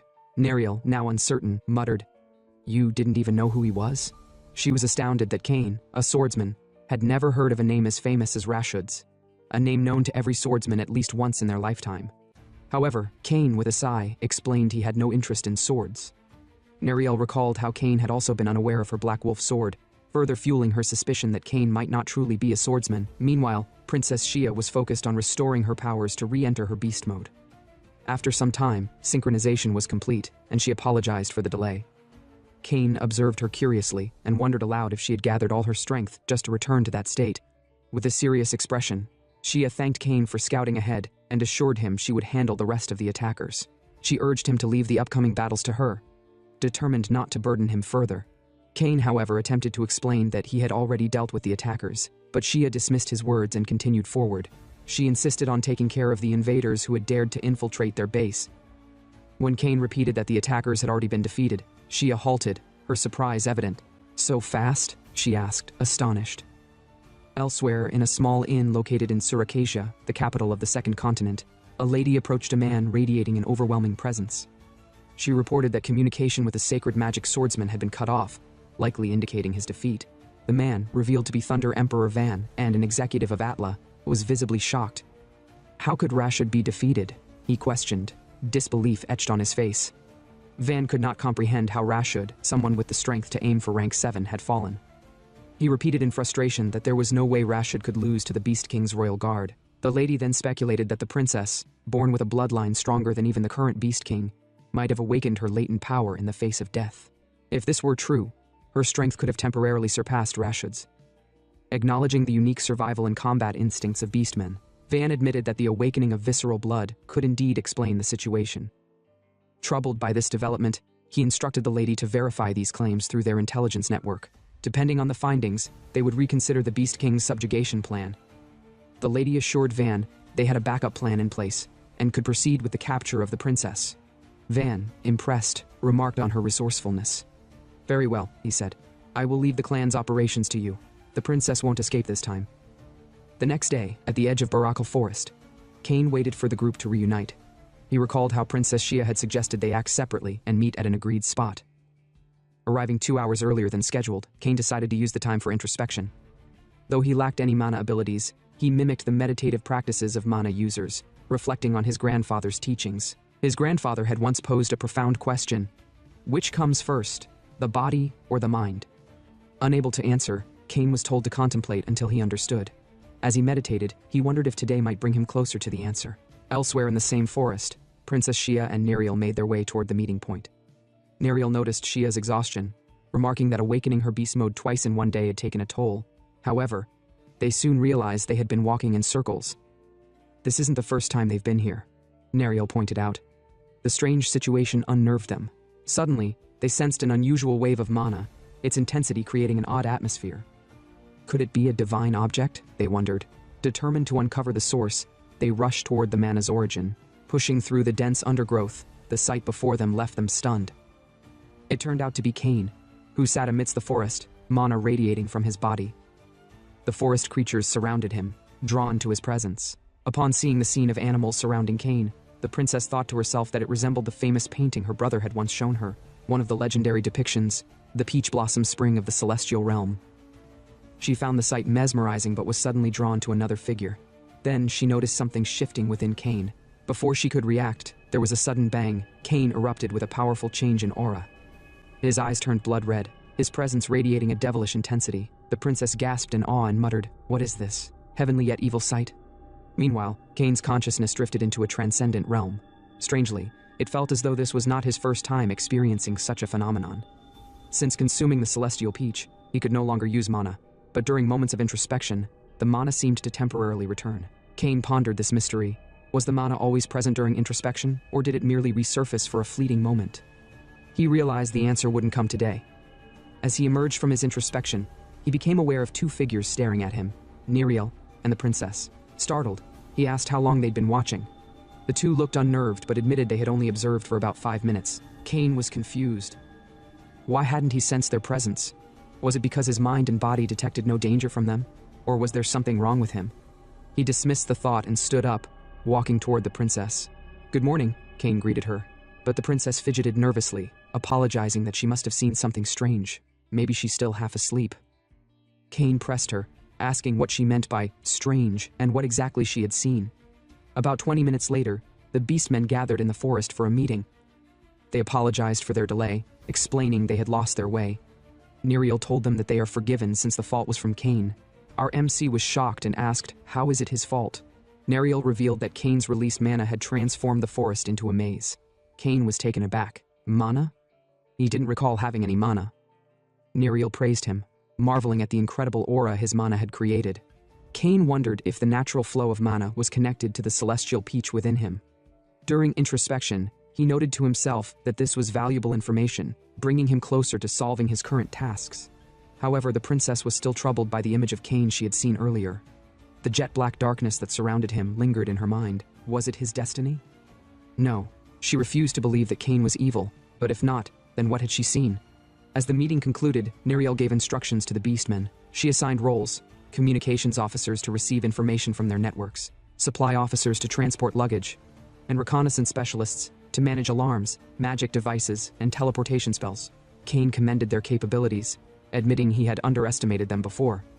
Neriel informed Kane they would soon return to the second continent for reorganization, though she felt guilty for leaving him after assisting them, but Kane reassured her, saying there would be plenty of opportunities for them to repay his kindness. She mentioned that in 4 days, the royal airship would arrive. If Kane needed anything before then, he should let her know. Just as she finished speaking, Kane noticed a faint lightning spark in Neriel's ear and realized it was a sound link, a method of transmitting messages without sound. Through the sound link, Neriel received shocking news. She turned to Kane, her expression tense. "It seems Atla has started moving," she said. Kane immediately asked, "Are they coming this way?" "Fortunately, no," Neriel replied. "Atla is causing chaos in the capital's downtown area." In another part of the continent, Atla's organization had launched an invasion. They stormed Kyle-sama's Ironheart blacksmith workshop, ruthlessly torturing the workers. Kyle-sama confronted them, shouting for them to stop, his voice filled with fury. One of the attackers said they would stop if he signs the contract. Upon seeing this, Kyle-sama was shocked. His fear has come to pass. After invading the Ironheart workshop, the members of the Atla organization disguised themselves as soldiers from the continent. When customers arrived to buy weapons, The disguised soldiers politely informed them that the shop wasn't open that day. A soldier, smiling warmly, replied that there are some problems that need resolving, and unfortunately, they can't open until they're fixed. They apologized for the inconvenience and kindly asked them to visit another time. The customer nodded, offering a polite response. As they walked away, the customer whispered to themselves, "The rumors about the vigilantes from the central continent being so friendly are true after all." Once the customers were out of sight, the soldier's cheerful expression dropped. He grumbled, "This is such a damn drag. Pretending to be all nice and cozy is exhausting." Before he could say more, another soldier appeared, scolding him in a low voice. "Keep it down. What if someone hears you? If they ruin the reputation their superiors spent years building, they'll all get fired." The first soldier quickly apologized, but their conversation was interrupted by a chilling voice. They spun around in alarm, but no one was there. Suddenly, a figure appeared out of nowhere and struck the first soldier, shattering his neck with a brutal blow. The second soldier barely had time to react before his neck was twisted like a piece of macaroni. From the shadows, Kane stepped forward. He coldly stated, "Thanks to all the information and support they've provided while they were busy gloating, he can handle this matter easily. For that, they have his gratitude." The priestess, standing nearby, calmly replied, "It is our pleasure to be of service." Realizing they were under attack, the remaining soldiers shouted for reinforcements. But before they could move, Kane sprinted toward them, killing one with a swift strike to the neck. The last soldier, terrified, stammered, "What the hell, he's a monster. There's no way we can win." He turned to flee and spotted a woman in purple dress nearby. Desperate, he shouted, "He'll take her hostage. That'll force them to back off." Kane, unfazed, called out, "It's futile. No one outside this area can see or hear you, no matter how much you scream." Before the soldier could act, Kane appeared behind him and twisted his neck without hesitation. Looking up at the roof, Kane addressed the princess who was observing the scene. "He've dealt with all external surveillance. Shall they proceed with the installation of the talisman?" The princess nodded. "Yes. He should maintain the recommended spacing intervals while installing them." Kane replied, "Understood." In an instant he had completed the task. All talismans are installed precisely 92.73 centimeters apart. The princess blinked in disbelief. "What the hell? It's already done? It's only been 2 seconds. How did he install them so fast?" Kane casually explained that he's good at measuring distances. Still baffled, the princess muttered, "This isn't something that can be explained by just having a good sense of distance. Even the Getsubo tribe, known for their precision, couldn't match this speed." She shook her head, but there was no time to dwell on the matter. They're in the middle of a war, after all. After Kane finished, the princess activated a barrier around Iron Heart, isolating everything within the barrier. No one from the outside could see or enter. Kane asked, "How long will the barrier last?" The princess responded that it'll hold for 10 minutes. If that's not enough, she can extend it further. Kane shook his head. 10 minutes is enough. Impressed by the princess's efficiency, Kane thought to himself, on a full moon, the beast men become vanguards capable of overwhelming their enemies with sheer force. On other days, they provide invaluable support through formations and tactics. This alliance is a game changer. He smiled faintly, glancing at her. He then declared, "He'll resolve this within 10 minutes. Inside the Ironheart building, the attackers from the Atla organization continued their brutal torture of the workers. Kyle-sama shouted, "Stop this at once!" The attackers ignored him, laughing cruelly as they burned the workers' heads with fire. "Sign the contract, Kyle-sama. If he don't, they'll keep throwing his workers into the flames, one by one." Another attacker raised a hand and began a countdown. "You've got 5 seconds to decide. 5, F4, 3. Kyle-sama clenched his fists, his gaze unwavering as the countdown continued. After the countdown was finished, Kyle-sama stated firmly that he would sign the papers and asked the man to release them. The man with the huge mustache smirked and said, "Great choice, but there's a problem." He's quite sure he told Kyle to sign the papers before the countdown reached 5. With a chilling grin, he added, "Now, they shall all listen to some heartwarming screams." Without hesitation, the man in blue grabbed a girl and hurled her towards the roaring fire. Her screams pierced the air as the flames got hotter.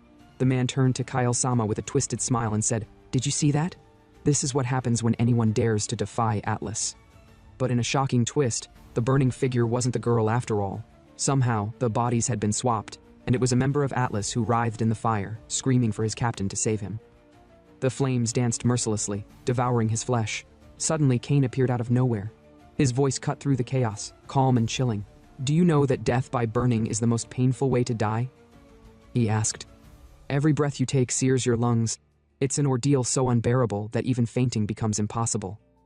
The leader froze in shock, staring at Kane as if he were a phantom. Kane's grin turned sinister. "Until their very last breath, they'll feel the pain of their cells dying one by one. Doesn't that sound like a good time?" Before the leader could react, Cain shoved him into the fire. Enjoy it to the fullest. This is the punishment you deserve. Then, with an ominous smile, Cain looked at the remaining members of Atlas and asked, "Well, who's next?" After the invaders were defeated, the survivors of the Iron Heart regrouped. Mr. KL knelt beside Amy, who was badly burned, apologizing profusely. He's so sorry. This is his fault. But Amy replied that he shouldn't blame himself. It's not his fault. As Mr. KL reached for some ice to soothe her burns, Cain stopped him. "Don't," Cain warned. "Her dermal layer has been exposed to the flames. If he apply ice now, it will worsen her condition. He said there's someone with healing powers waiting outside." Just then, Princess Shia descended from the roof with urgency. She approached Cain and asked, "Is something wrong?" Cain nodded and gestured toward Amy. "Could you heal her? She's barely hanging on." Without hesitation, the princess replied, "Leave it to me." She knelt beside Amy and began channeling her healing magic. Amy, wincing at first, noticed the princess's magic felt different. It must be the healing arts of the second continent. Within moments, Amy's burns began to heal, and her pain subsided entirely. Staring in disbelief, she exclaimed, "It doesn't hurt anymore." Kyle-sama, equally amazed, remarked, "You've seen many healers in his youth, but this level of healing magic is extraordinary. As expected of Lord Cain's companions, they're truly remarkable." Shia blushed at the compliment. He is exaggerating. Her abilities are nothing compared to Cain's. He's far stronger. Just then, Neriel interrupted. "They have only 3 minutes left. They all need to leave this place immediately." KL-sama nodded and began rallying his workers. "Pack up and prepare to evacuate. He'll explain the details later." One of the workers hesitated. "What about the weapons in storage?" KL-sama sighed heavily. "Those weapons can be reforged. Survival is more important." As everyone hurried to prepare, Cain stopped KL-sama. "Please wait. He have a request." KL-sama raised an eyebrow. "Oh, he wished to stay because of the sword, don't he?" Meanwhile, the princess extended her barrier using a talisman, adding 5 more minutes to their escape time. Cain expressed his gratitude, still surprised by her precision. Kyle-sama suddenly realized his oversight. "The sword," he exclaimed. "It's in his personal storage beside his room. He should have taken it earlier." Cain mentioned that he had something capable of carrying all the weapons produced at Ironheart. Mr. Kyle, startled, asked, How? How is that possible? How can he carry over thousands of weapons?" Cain smirked and revealed a tiny box. The princess, curious, asked, "What is this?" Cain warned her, "Don't touch it." Suddenly, with a loud bang, the small box sprang open, revealing rows of sharp teeth. The princess gasped in shock and instinctively stepped back. Neriel, ever vigilant, rushed to defend her. Cain quickly apologized. He should have explained earlier. This box is the secret of the labyrinth created by the sin of greed. It's an X-grade ego artifact called Mimic, a living treasure box. The princess, still wide-eyed, asked, "How does he possess the legacy of the devil that faded into the shadows of history?" Cain didn't answer, his expression unreadable. Little did they know that his grandfather was von Fluklid, the notorious criminal who stole from all continents and also the king of the first continent. Sometime later, a group from the Atla organization arrived at Ironheart. As they searched the area, the leader shouted, "What the hell happened here? There's not a single person, let alone a weapon." Enraged, he barked orders, "Capture the blacksmiths, their staff and families. These fools dared to make an enemy of Atlas?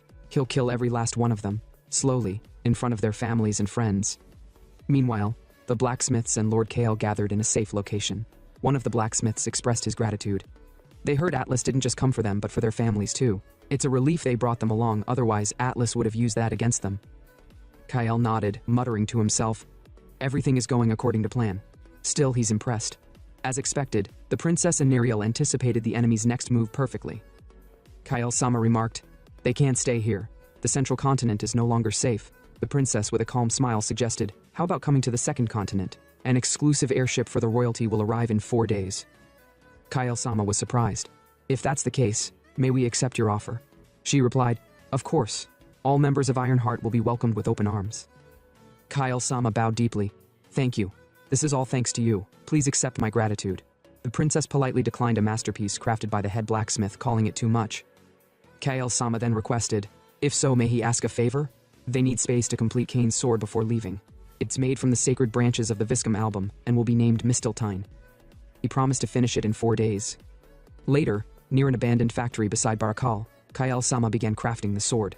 The princess frowned at their surroundings. She can't believe this rundown factory is the best they could provide for the head blacksmith. It's shameful. Neriel reassured her. She'll protect this place until they can establish a grand workspace for them on the second continent.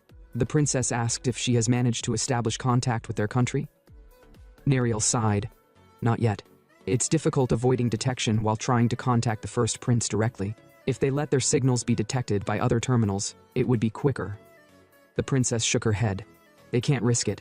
One of the 13 communication terminals is handled by an Atlas spy. Neriel was shocked. A spy among the 13? But they include the 7 Guardian Knights, 2 of the strongest warriors, and 3 high-ranking officials who have served the Beast King for over 20 years. The princess nodded gravely. That's exactly why they must only contact her brother, the first prince. He's the only one confirmed to be trustworthy. Heir to the throne and respected by all, he's their safest link. Neriel vowed. She'll find a way to contact him without compromising their position. The princess gave a determined smile. Good.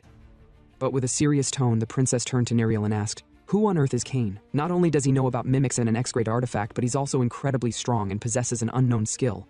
Neriel sighed and replied, she don't really know much about him, but she's certain Cain isn't on the evil side. They're actually fortunate to have him with them. Otherwise, taking down the enemies would have been much more tedious. The princess nodded. That's true. There's no way Cain is a villain. Yet inwardly, she couldn't shake a nagging doubt. If he isn't a villain, what was that evil aura possessing him at the time? 4 days later, at the designated meeting point, Cain addressed Neriel. She've worked hard these past 4 days. Those traps she set were helpful. Neriel shook her head modestly. She didn't do anything special. Honestly, she didn't expect the intruders to be caught so easily. Moments later, the rest of the group arrived. They agreed to move forward together. However, the princess turned to Cain and said, it would have been ideal if he could join them on the journey to the second continent, but since he's staying behind, she'll return as soon as she can. Cain smiled faintly. Take your time, he'll manage here. Neriel interjected with confidence. Cain can handle himself. Even if they're late to assist him, he'll resolve the situation on his own. Cain shook his head. No, that would be too troublesome. He'll wait for them to return.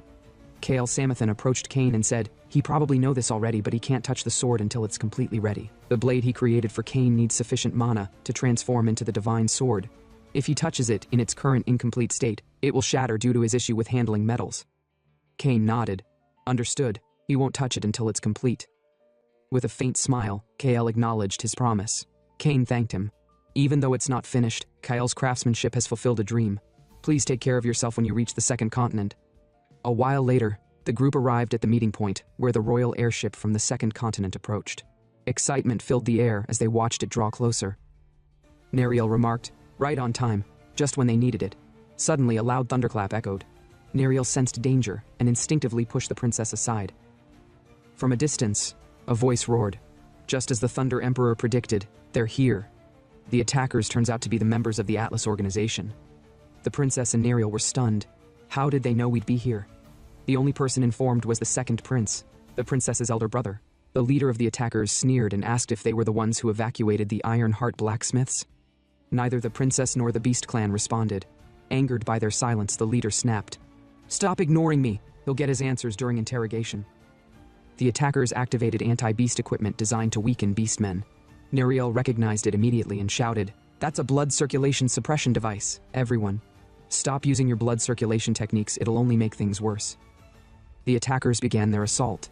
The devices, however, had little effect on the beastmen. The leader was shocked. What the hell? They already know about the equipment. One of the attackers muttered, Captain, can we even win at this rate? The captain snarled, they're just tigers without fangs now. We have the advantage. As the Atlas members prepared to attack, Neriel urged the princess to leave. She'll buy them time, focus on protecting the staff and artisans. But the princess refused. Fall back, Neriel, I'll handle this. She said her talisman formations aren't affected by the suppression device, so it'll be more effective. Upon seeing the princess advancing toward him, the leader of the attackers yelled at his subordinates to stop her immediately, warning that she was dangerous.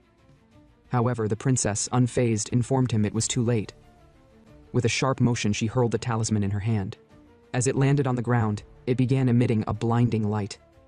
The scattered fragments conjoined, forming a radiant protection formation in the shape of a dragon. The attackers froze in awe and terror as the formation, known as Jembu, shimmered with overwhelming energy. The leader cursed under his breath, exclaiming, what the hell? How did the princess gain the powers of the 4 gods? The princess offered no explanation. Instead, she stood her ground, declaring, none of them will step foot inside this formation. Meanwhile, Cain stood apart from the battle, staring at his newly acquired sword.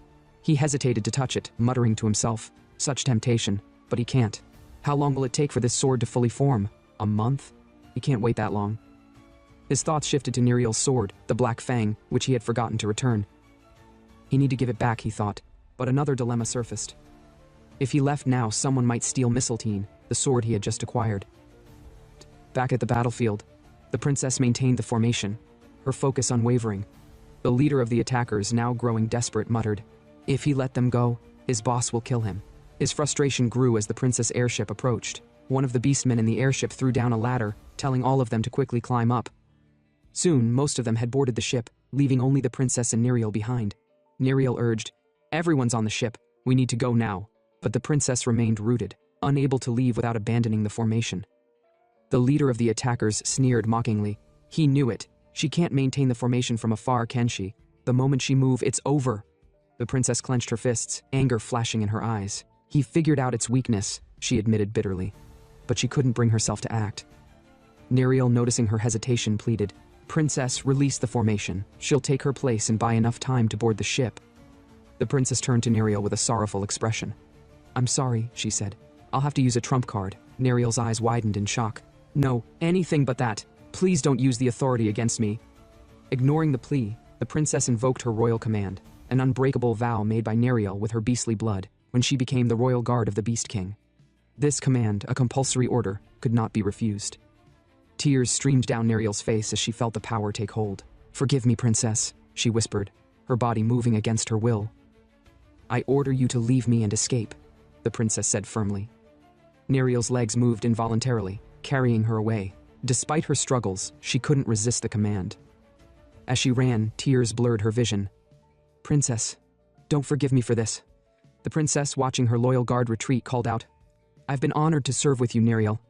With that, Neriel disappeared onto the airship, and it took flight, leaving the princess behind.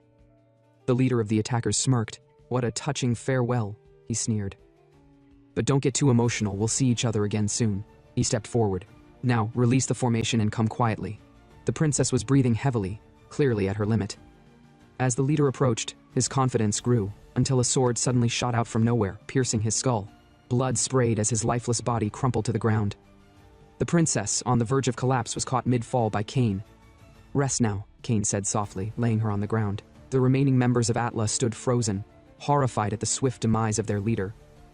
Who could take down the captain like that?" one of them stammered. Our MC's gaze turned cold, his fury evident. "Trash like you. Feeling the bonds of comradeship?" He spat. "Disgusting." With a flick of his hand, the attackers were lifted into the air, their screams echoing, and then, with brutal efficiency, Cain ended them all. As Cain continued slaying them, he directed one final question toward the attackers. Why on earth did they even exist? He claimed that no one in the world needed their existence, yet they deluded themselves into thinking their lives held value.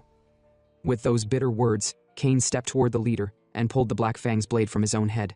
Inspecting it, he was relieved to see that the blade was still intact and hadn't shattered. Before he could savor the moment, another member sprang toward him, aiming to strike. Cain sighed, muttering under his breath about their hopelessness. With a single, effortless swipe, he cut the attacker down. The remaining members, shocked by our MC's brutality, collectively decided to attack him all at once. As they approached, Cain sneered, addressing them with icy disdain. The only meaningful way people like them can contribute to this world is by dying as quickly as possible. In a flash, he severed bodies with precision, cutting them apart at their waists and leaving carnage in his wake. Despite their numbers, Cain defeated them. A voice rose from the chaos, a man in blue, rallying the others. "We can take him down with numbers. Kill him," he roared. But minutes later, the battlefield was silent. Cain stood victorious, his blade now shattered in his hand. He examined the remnants with a calm demeanor. As expected of a magic sword, it held up well, 100 swings.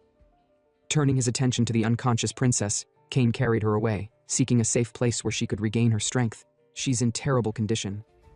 In another scene, the Thunder Emperor stood in his grand hall, lightning crackling around as fury consumed him. Gripping the neck of one of his subordinates, a trembling woman, he snarled, "You failed to capture the princess?" Struggling to speak, the woman stammered, I'm sorry, my lord." The Thunder Emperor released her with a sharp glare. "Explain what happened," her voice trembling. "A powerful warrior appeared. That's why they failed." The Thunder Emperor's eyes narrowed. "What is she saying? What kind of warrior could defeat all of them so easily?" She gestured toward a nearby device, a mana recorder. She said that they always carry these recorders in case of unexpected encounters. It captured the battle. Activating the device, the Thunder Emperor watched the recording in silence. His expression darkened as the footage unfolded. Whoever the warrior was, they struck down Atlas members with precision and speed. Shockingly, the recorder failed to trace the attacker's mana signature at all. The Thunder Emperor's voice wavered slightly as he muttered to himself, "There are only 3 people in this world who could achieve such a feat. The sword god of the 4th continent, Floklid, the supreme king of the 1st continent, and their own leader, the general boss of Atlas organization." Fear crept into his voice as he speculated further. If it was Floklid, if he's gone undercover and appeared here in the central continent, then they're in unimaginable trouble. Floklid is the tyrant of the 1st continent. If he's involved, this is far worse than he thought. Sometime later, the princess, after resting, gradually regained consciousness. As she opened her eyes, she took in her unfamiliar surroundings, her fists clenched in anxiety. She wondered if she had been captured by the enemy. With a sigh, she whispered to herself, "Please, Neriel, don't blame yourself. It's not your fault for leaving me behind." The princess worried that once Neriel returned to their homeland and faced the others, she might consider ending her life out of shame for failing her duty. However, the princess hoped deeply that Neriel wouldn't make such a foolish decision. Tears welled up as she began sobbing, apologizing to everyone, her father, her mother, Neriel, and even Cain. Her voice trembled as she repeated her regret over and over. Suddenly, a voice broke through her despair. "Looks like she's awake," the voice said. Startled, the princess looked up, her vision blurry with tears. Standing before her was Cain. The princess blinked, unsure if she was hallucinating. "Am I dreaming?" she muttered, her voice shaky. Cain gently tapped her forehead. "How was your rest?" he asked casually, as though they weren't in a dire situation. His hand lingered on her forehead for a moment, its warmth reassuring. The princess realized it wasn't an illusion. "It's really you," she whispered before breaking into fresh tears. Cain worried. "Does it hurt somewhere?" he asked, pulling out a bottle filled with a glowing liquid. He told her to drink it. She will feel better. The princess gasped. "Isn't that the elixir said to heal any injury and even revive the dead?" The radiance from the potion alone seemed to ease her pain. She hesitated, then shook her head. "I can't take it. It's too precious," she protested. He shouldn't waste it on her. Cain sighed, because he knew the elixir originally belonged to the beastmen. His grandfather entrusted this elixir to him for a time like this. He told Cain to ensure that the priestess drinks it when the moment comes, but if she insists, she should let him know when she needs it. The princess nodded reluctantly, feeling a mixture of gratitude and guilt. She looked at Cain and said softly, "He have saved her once again, even though he have so much to deal with. Thank you." Suddenly, she remembered Cain's sword Mistletoe and asked, "What happened to your sword?" Cain smirked and pointed to the mimic nearby. "It's in there." He figured anything inside a mimic wouldn't count as him touching it. He commanded the mimic to show the sword, and its jaws opened to reveal the weapon. A bright light began to emanate from the sword, filling the room. The princess shielded her eyes. "What's going on?" she asked. Cain shook his head. "He don't really know," he admitted, "but it seems like the sword is a little too lively." Back on the airship, KKL Sam looked troubled. His apprentice approached him and asked what has been on his mind. Kyle sighed. He feel like it's his fault. If only the sword didn't need to mature, then Cain wouldn't have stayed in that factory. The apprentice asked, "Is maturing the sword really that difficult?" Kyle nodded. "The process itself isn't complicated. The issue is the sword needs to absorb mana. The more it absorbs, the stronger it becomes. If there were a place where mana was 5 times more concentrated, Mistletoe could become a true divine sword." Meanwhile, back in the cave, the princess watched the glowing sword with curiosity. "Is something wrong with it?" she asked. Cain shrugged. "It feels like the mimic accelerated the process. The mana concentration inside is 10 times the normal level, so the sword is evolving faster." Cain turned to her. "If that's the case, they might be ready to move immediately." The princess looked at him, surprised. "Move? Where?" Cain grinned. "Atlas base. The central continent is practically empty right now. If the executives were here, they would have intervened when the airships were attacked. They're clearly off on another mission." The princess nodded, realizing he had a point. Cain extended his hand to her. "We need to gather information. I'll need your cooperation." First of all, Cain and the princess decided to head to the Atlas surveillance building. At the Atlas base, the escort leader barked orders, demanding that his subordinates find the princess at all costs. He shouted at them to scour the scene and gather every trace of her immediately. Muttering under his breath, he admitted his fear of being executed if he failed to locate her within the next 3 days. Meanwhile, Cain and the princess had already infiltrated the surveillance base. Their success lay in the spell they had cast, blinding all the cameras and ensuring their movements remained undetected. Thanks to this, their progress had been smooth so far. Peering cautiously around a corner, Kane noted the enemy's presence. "They're here," he whispered. As the enemy advanced to attack, Kane unsheathed his sword. His movements were swift and merciless, cutting them down as if he harbored a personal vendetta from a past life. He didn't even allow them the courtesy of introducing themselves before they fell. Amidst the chaos, the escort leader appeared, yelling incomprehensibly about the princess. When his eyes landed on her, he sneered with satisfaction. "I never thought you'd come here on your own," he said. "This time I'll make sure to capture you myself." Before the leader could utter another word, Kane sprinted toward him with his fist. Just as Kane was about to deliver a killing blow, the princess intervened. "Wait," she called out urgently. "We can still use him to get information." Reluctantly, Kane halted his attack. The princess placed a talisman on the leader's forehead and commanded him to reveal the access code. Under the influence of the talisman, the escort leader subconsciously divulged the code. Kane quickly input it into the system, and to their relief, it unlocked. Scanning through the information, they uncovered chilling reports about the invasion of the continents. The first continent's invasion progress was listed at 99%. Kane's hands froze as rage surged through him. This was the continent his grandfather, von Flüklid, had unified under and passed down unto Kane's father. To see it fall so quickly, just 14 years after his grandfather's handover, was unbearable. Grinding his teeth, Kane yelled, "I'll kill every last one of those Atla bastards!" Startled by his outburst, the princess broke into a nervous sweat. "Kane, what's wrong?" she asked cautiously. Taking a deep breath, Kane calmed himself. "I'm sorry," he said. He got emotional. He said he's from the first continent, and seeing this makes him angry. The princess said she understands. To think the first continent would fall so far already, it's truly unsettling. She turned her gaze back to the system. "What about the others? Are they in similar situations?" Kane scanned the data. The third continent's invasion is only at 38%. The fourth is at 48%, and the second is at 11%. Luckily, the Vistran royal family on the second continent seems to be holding up.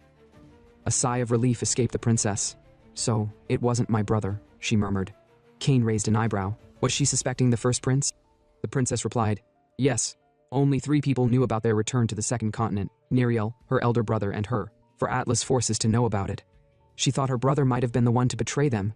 Now she's relieved to know that's not the case." Kane frowned. "Don't be so quick to relax. Neriel doesn't know that the first prince isn't a spy. If she's still convinced he's a traitor, she might report him to the Beast King. That could lead to his arrest." The princess paled. "If Neriel informs the Beast King, it'll sow distrust within the royal family. Cracks will appear in the Vistran sanctuary, and Atla will exploit them to conquer the second continent," she said, her voice trembling. "She need to warn her father before Neriel reaches the second continent, but she don't have any way to communicate with him." Kane's expression hardened with resolve. "Then we'll go to the Atlas Central Headquarters in Barakal." The princess stared at him in disbelief. "The Atlas Central Headquarters? That's their largest base. It's crawling with over 1,000 members." Kane nodded firmly. "It's the only way. They'll break through their ranks and secure a communication device before Neriel arrives." Realizing they had no other choice, the princess glanced at the clock.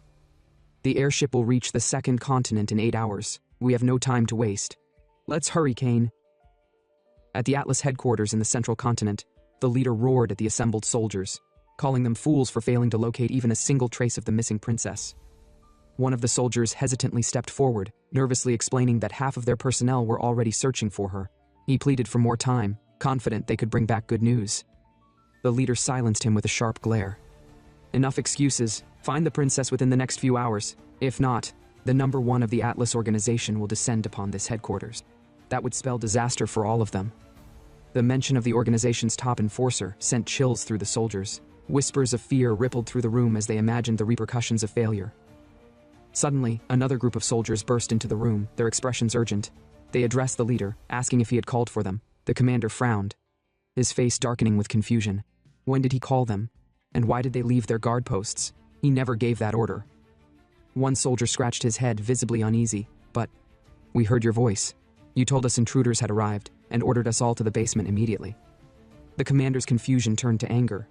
"What are they talking about? He gave no such order." Before anyone could respond further, Kane stepped out of the shadows, his presence commanding the room. "Ah, that was me," Kane announced, his voice dripping with mockery. He thought it would be efficient to gather all of them in one place, so he could take them out at once. Time is a luxury he don't have. The soldiers froze in shock. The commander demanded, "Who the hell are you?" Kane tilted his head, his grin widening. "Me? I'm the Grim Reaper." Before anyone could react, the room was plunged into darkness. The electricity cut out, leaving the soldiers blind and disoriented. Their panicked shouts filled the air as they struggled to adjust. Through a transmission device, the princesses told Kane that she'd cut off the electricity and activated the sensor as planned. The visual enhancement talisman should be working now. Kane nodded, though she couldn't see him. Good work. Time to finish this. The commander barked orders, trying to rally his men. Don't falter. We outnumber him. But he didn't get to finish. Kane's fist connected with his face, sending him flying across the room. The soldiers panicked, yelling into the darkness as Kane struck again and again, his movements swift and ruthless. Grabbing the commander's fallen sword, Kane admired it. Not bad. Let's see how useful this is.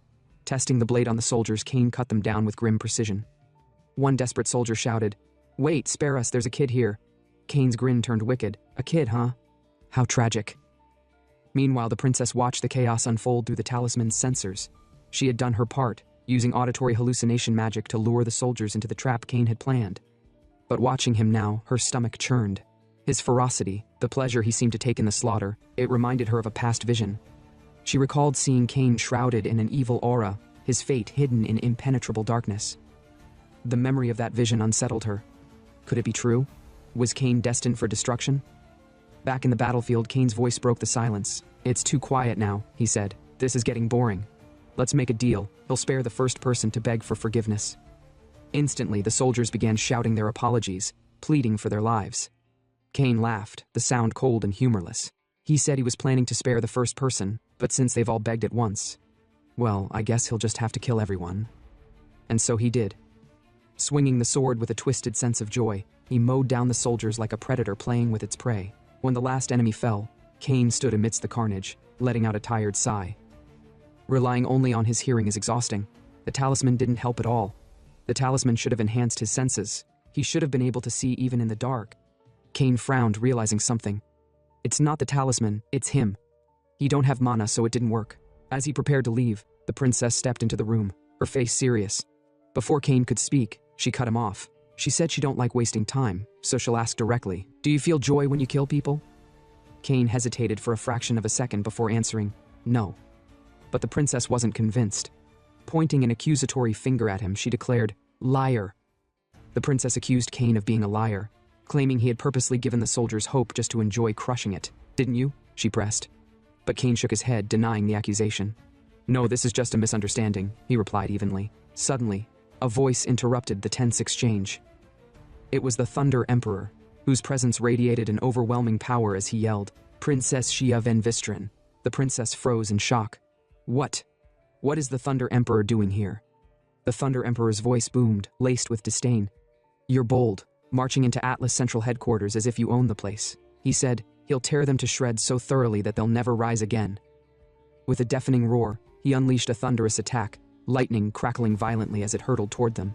Kane quickly realized that the Thunder Emperor's target wasn't the princess. It was him. So, Van plans to get rid of him first to capture the princess, huh? Kane mused grimly. The attack exploded where Kane had stood, leaving a smoldering crater in its wake. The princess called out in panic, "Kane!" but there was no reply. The Thunder Emperor sneered. "Don't worry," he said to the princess. "You still have your uses. I won't kill you. Not yet." Just then, Kane emerged from the smoke, unscathed. He brushed off the dust and smirked. "Thunder Emperor, huh? True to your name, your lightning packs a punch. And your attitude? Stormy enough to match." The Thunder Emperor's eyes widened in disbelief. Before he could react, Kane lunged forward, landing a punch that sent the Thunder Emperor flying backward. The sheer force shattered 5 massive pillars, the debris raining down like stone confetti. The princess rushed to Kane's side. "Is it over? Did you defeat him?" she asked breathlessly. Kane shook his head. "Not yet." From the mimic he carried, Kane pulled out a sacred relic, a divine instrument called Soladon Vistrain. Turning to the princess, he said, "Please wear this." The princess gasped. This is a sacred item from the first Beast King. How do you have it?" Kane averted his gaze. "You wouldn't want to know," he muttered. His grandfather stole this relic to purify Kane's true nature. He said that one day, Kane would need to return it to its rightful owner. That day is today. The relic, he explained, had the power to awaken the dormant blood of the Vistrin. It could transform the priestess into the strongest Vistrin to have ever lived. "He'll explain the details later," Kane said. "For now, can he ask a favor?" The princess hesitated but nodded. "What is it?" Kane glanced toward the Thunder Emperor, who was slowly stirring. "He will probably be unconscious after defeating him. Can he count on her to protect him? The princess swallowed hard but agreed. All right. Then get out of here as soon as possible, Cain urged. As the princess began to leave, the Thunder Emperor, now awake and seething, roared. You won't escape! He launched a powerful attack, his palm crackling with energy. Cain intercepted the blow with his sword, but the weapon shattered under the force. The princess paused, guilt flashing in her eyes. I'm sorry, she murmured before continuing to flee. The Thunder Emperor snarled, Bastard, brace yourself! Cain, unfazed, smirked. After seeing what rank 8 of the Atla organization is made of, he's not impressed. The Thunder Emperor lunged, fist clad in lightning, aiming a devastating punch at Cain, but Cain blocked it effortlessly. Is that all? Cain taunted. A lightning fist, and it can't even faze me. The Thunder Emperor stumbled back, shock etched across his face. What kind of monster are you? Cain grinned darkly. You don't know how to throw a proper punch, do you? Allow me to teach you. In an instant, Cain struck, his fist slamming into the Thunder Emperor's stomach with earth-shattering force. The impact sent the Thunder Emperor flying, his body crumpling as his spirit seemed to separate from him. Blood sprayed as his organs shattered, leaving a gaping hole in his stomach. Cain stood over the defeated foe, his voice calm and cold. So, did you learn anything about throwing a real punch? Meanwhile, the princess had successfully left the chaotic area. The princess sighed in relief as she reached the control room. However, unease crept into her thoughts. Could she truly wield the divine artifact? If the artifact rejected her, it might spell disaster. Suddenly, a distant noise pulled her from her musings. A group of soldiers approached, their voices echoing down the corridors. One soldier shouted, All security systems are down. He'll head to the control room, the rest of them find the intruder. Steeling herself, the princess placed the divine artifact on her head. There's no time to wonder if it will accept her. She just have to act now. Her father, the Beast King, had once warned her about the artifact's dual nature. It was both a blessing and a curse. If the Chosen One donned it, they would receive unparalleled power. But if not, the artifact would take their life. Doubt gnawed at her. If she's truly the Chosen One, why has she been so weak? She's only strong during the full moon, useless at all other times. Fear gripped her, but she recalled her father's words and Cain's plea for protection. Determined, she resolved to honor her promise to him. With a deep breath, she placed the artifact firmly on her head. In an instant, radiant light burst forth from her body. The divine artifact's power surged through her, an ancient force tied to the legacy of the first Beast King. Her vision sharpened. She could now see through walls and across distances. In one such glance, she realized Van, the Thunder Emperor, was dead, and Cain lay unconscious after the battle. There's no time to waste, she thought. She must eliminate the remaining enemies and protect Cain. The soldiers soon entered the control room. Spotting no one, they spread out to search. Suddenly, the princess leapt from her hiding spot, delivering a deafening blow that instantly killed 2 soldiers. 10 more to go, she murmured, her resolve hardening. Elsewhere, Cain was lost in a dream. This dream was unlike any other, a vision of an alternate dimension. In it, he stood before a vast army, the princess, who was now the Beast King, commanded her soldiers to kill Cain. Cain declared, This world is rightfully mine. Thieves like you deserve to die. With an evil grin, dark energy emanated from him. Let's see what they can do, shall we? He began cutting through the opposing soldiers with ruthless efficiency. The princess, furious, cried out, Tyrant King von Euclid, this is where you fall. She charged at him and pierced his chest with her sword. Blood poured from the wound as she demanded, Why did you wield such strength for evil? Why choose this path? Cain, defeated, collapsed. The dream ended there, but it left Cain uneasy as he slept. Why does it always end this way? He muttered. What is this dream? A warning or another dimension's reality? As he remained unconscious, the princess stayed by his side, keeping watch. She muttered to herself, Cain's consciousness still hasn't returned. Neriel will arrive on the second continent in 4 hours. And the communication device is broken. Needing air to clear her mind, the princess stepped outside. She looked up at the night sky, surprised to see a half-moon shining above. Why does it feel like a full moon? She wondered. Despite the incomplete moon, she still felt strong. Was the divine artifact altering her blood's awakening? Examining her reflection in a nearby puddle, she noticed her eyes had changed. For the first time, she felt truly powerful. But suddenly, her thoughts were interrupted by a voice behind her. Nice weather, isn't it? Startled, the princess turned sharply. What she saw left her in utter disbelief. Looking around, the princess was shocked and stunned by what she found. It turned out to be the rank 1 Atla executive known as Starfish. Starfish said that the scene really brought him back to that day. It reminded him of the battle that lay ahead. The princess was still in shock and asked him why he was here. Starfish explained that he had heard Van, the Thunder Emperor, had died. That was why he came. With anger, he demanded to know where Reinhardt von Flügeled was. The princess asked him what he meant. Why would he think that the supreme ruler of the first continent would be here? Starfish responded that because of the extremely regrettable way the Thunder Emperor died, there was no one else who could have killed him other than von Flügeled. As far as he knew, only 3 people could kill the Thunder Emperor in such a manner. The first was the Absolute One, the boss of their Atla organization. The sword god of the fourth continent, the supreme ruler of the first continent, Reinhard von Flügeled. Starfish revealed that the only one whose whereabouts he was uncertain about was Flügeled, so it was certain that he was here. The princess tried to explain that Starfish was mistaken. The person he was looking for was not present, but Starfish wasn't convinced. He accused her of working together with Flügeled, and therefore, there was no way she wouldn't know where he was. Did Flügeled give her a fake name? Starfish wondered aloud. With a swipe of his finger, he cleared the princess out of the way like a mere tab, telling her to leave, as she was in his way.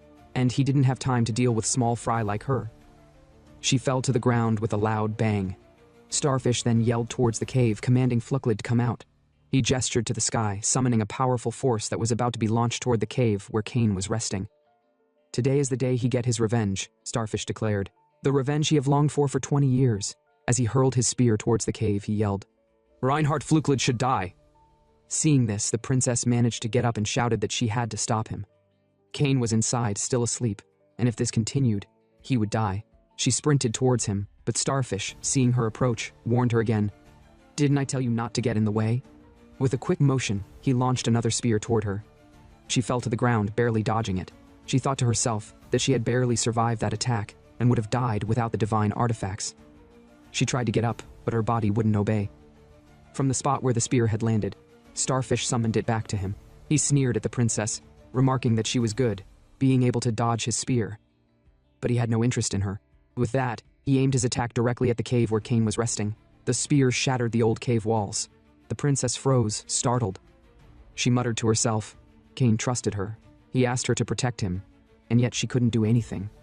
As the cave crumbled, Starfish laughed darkly. Wow, no reaction at all. Someone who was able to kill the Thunder Emperor shouldn't die that easily. The princess, now burning with anger, yelled that she would kill Starfish no matter what it took. With fury in her eyes, she sprinted toward him, determined to stop him.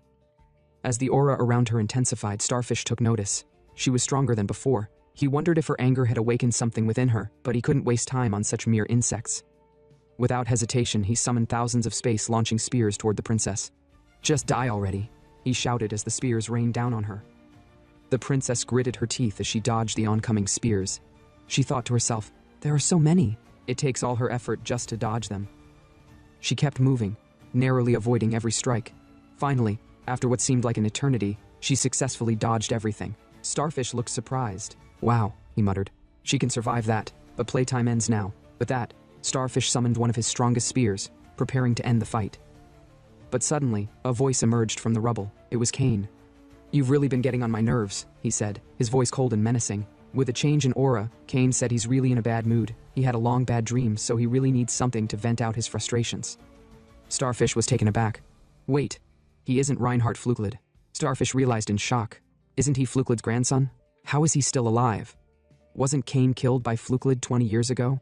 Starfish couldn't believe his eyes. He said, "This is impossible."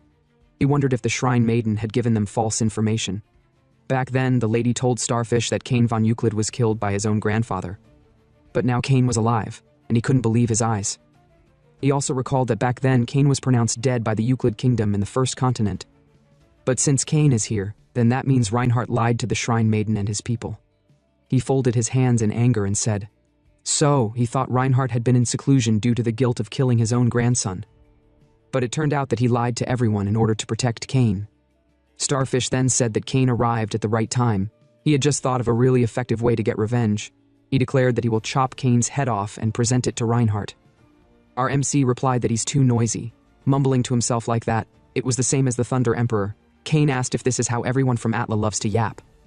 Upon hearing this, Starfish was like, so it was Cain who killed the Thunder Emperor Van. Now he will get revenge, making it double revenge. Starfish began using his power, about to launch another spear at our MC. Upon seeing this, the princess said to herself that if this went on, Cain would be in danger. She yelled that he should escape to a safe place immediately. But Cain, with a serious tone, told her, Thank you so much for protecting me all this time. Now it's time for him to take over the fight, since he have woken up. Upon hearing this, the princess recalled back when Cain was fighting the Thunder Emperor. He also told her that she should leave and that he would take care of it. And now she knew that she would only be a burden if she just stayed. She wondered if she should trust Cain like before, and wait for him to do what he could in his power. The princess then told Cain that she would await his return as she moved to a nearby position away from the battlefield. But Starfish had already created thousands of spears and told Cain that he had made the wrong choice. He could never win against him one-on-one. But our MC smiled and said, "The Thunder Emperor Van said something similar. So is Starfish saying he wants to die the same way the Thunder Emperor died?" Starfish yelled and was like, "If you think that's possible, then try me." And he launched his 1,000 spears toward Cain. But in one swipe, Cain shattered the spears mid-air. But as he shattered them, something happened. As his sword came in contact with Starfish's spear, his sword began to melt. Cain was a little bit shocked. It's as if Starfish is trying to absorb his sword by melting it. But as he thought of that, he lost focus, and one of spears stabbed him in his stomach. Cain lost his balance. As Cain fell to the ground maintaining his stance, Starfish laughed out so loud and asked if he could witness this power called Metallic Massacre. Metallic Massacre. It is the ability to destroy metal and absorb it. Anything that is categorized as metal becomes Starfish's power. From the injury Cain suffered from the spear, blood kept coming out, and the bleeding wouldn't stop. Now Cain realized that Starfish's power was also able to affect the metal in his blood as well. Since every living person has iron in their blood, and Starfish can control iron. That was the same reason why Cain's injury could not heal right now. Starfish said that our MC was pretty sharp, although he knew no one could believe that an ability like this existed. He said that this was his ability, an ability he had acquired to kill the tyrant, Reinhard von Fuchlid. Cain said to himself that this guy's power, it's kind of like the side effects of the deep-sea treasure Cain absorbed. The only difference is, instead of disassembling, Starfish is absorbing metal. But our MC dissolves metal, while Starfish absorbs it, such polar opposites. However, considering Cain's speed in disassembling metal, it was impossible for him to disassemble the spear while being attacked. And if that's the case, the only thing he could do was attack Starfish first. In an instant, he appeared behind Starfish and was about to launch an attack. But Starfish told him that it was futile, and with a loud bang, the spears around him turned into thorns, very sharp and deadly thorns. And, as our MC was about to punch him, he quickly stopped the attack mid-air and took some steps backward. Starfish said that his powers could be used for both defense and offense, and any warrior that uses metal could never win against him. Cain, hearing this, knew it was the truth. It was a troublesome ability. Starfish has the ability of that guy in X-Men. But he was sure there was a weakness somewhere, and as he looked around at the objects surrounding Starfish, he noticed a hole in them. Cain smiled and said, he understand now. He said that Starfish was adjusting the strength of each protective layer by manipulating the metal. Isn't that true?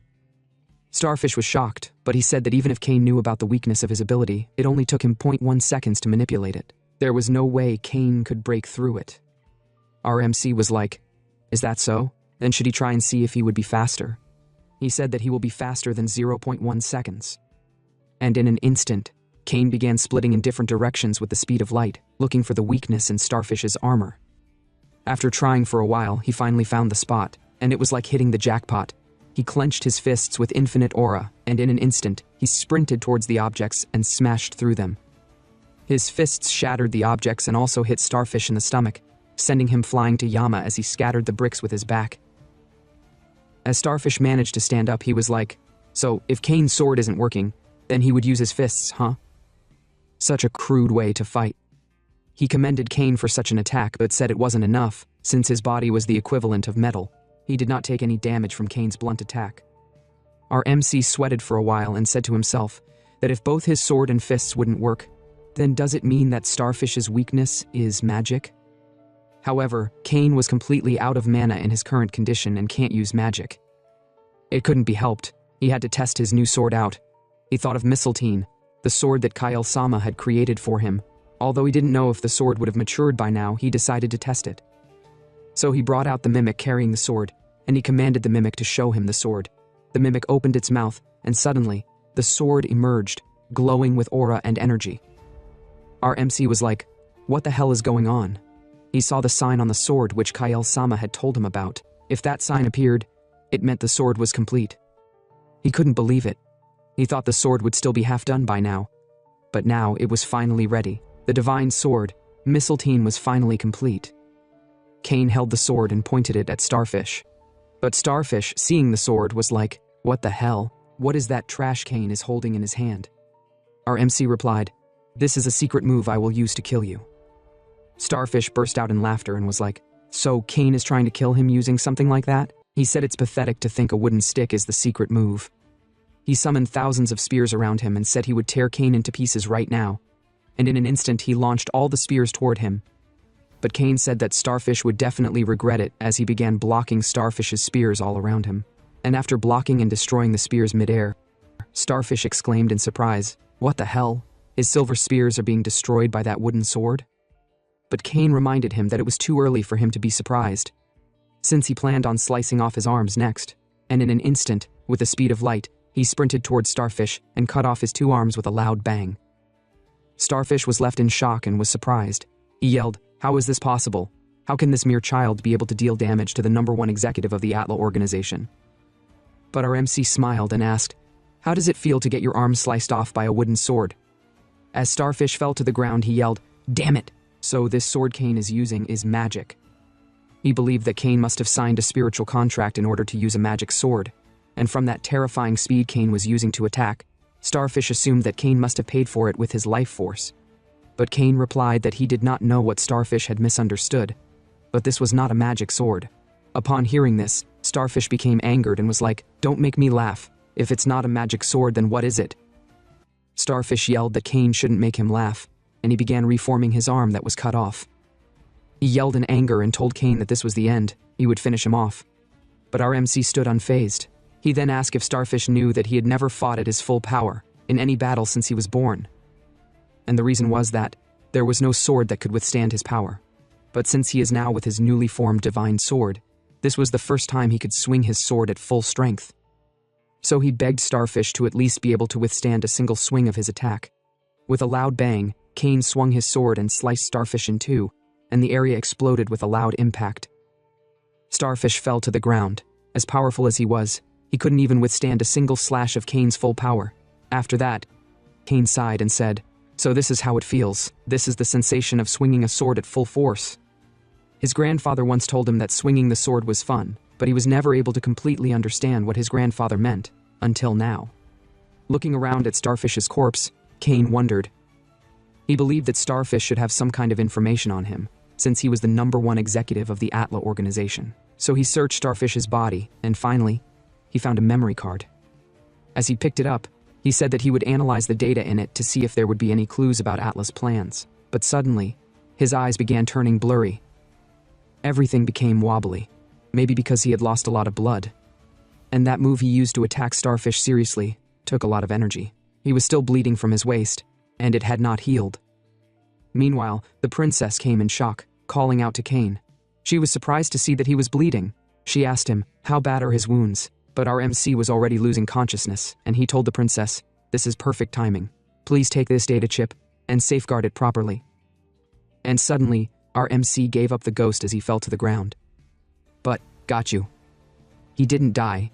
He was only fainting for a while. The princess was surprised and asked, "Is he fainting? Is he really fainting again? This is the second time now."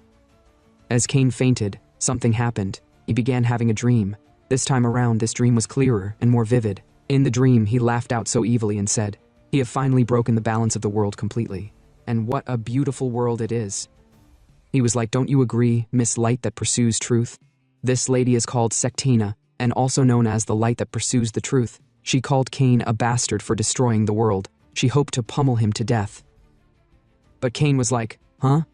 Does Sectina really think she can kill him, no matter how strong she is?" He yelled in anger and said, "Try me if you can."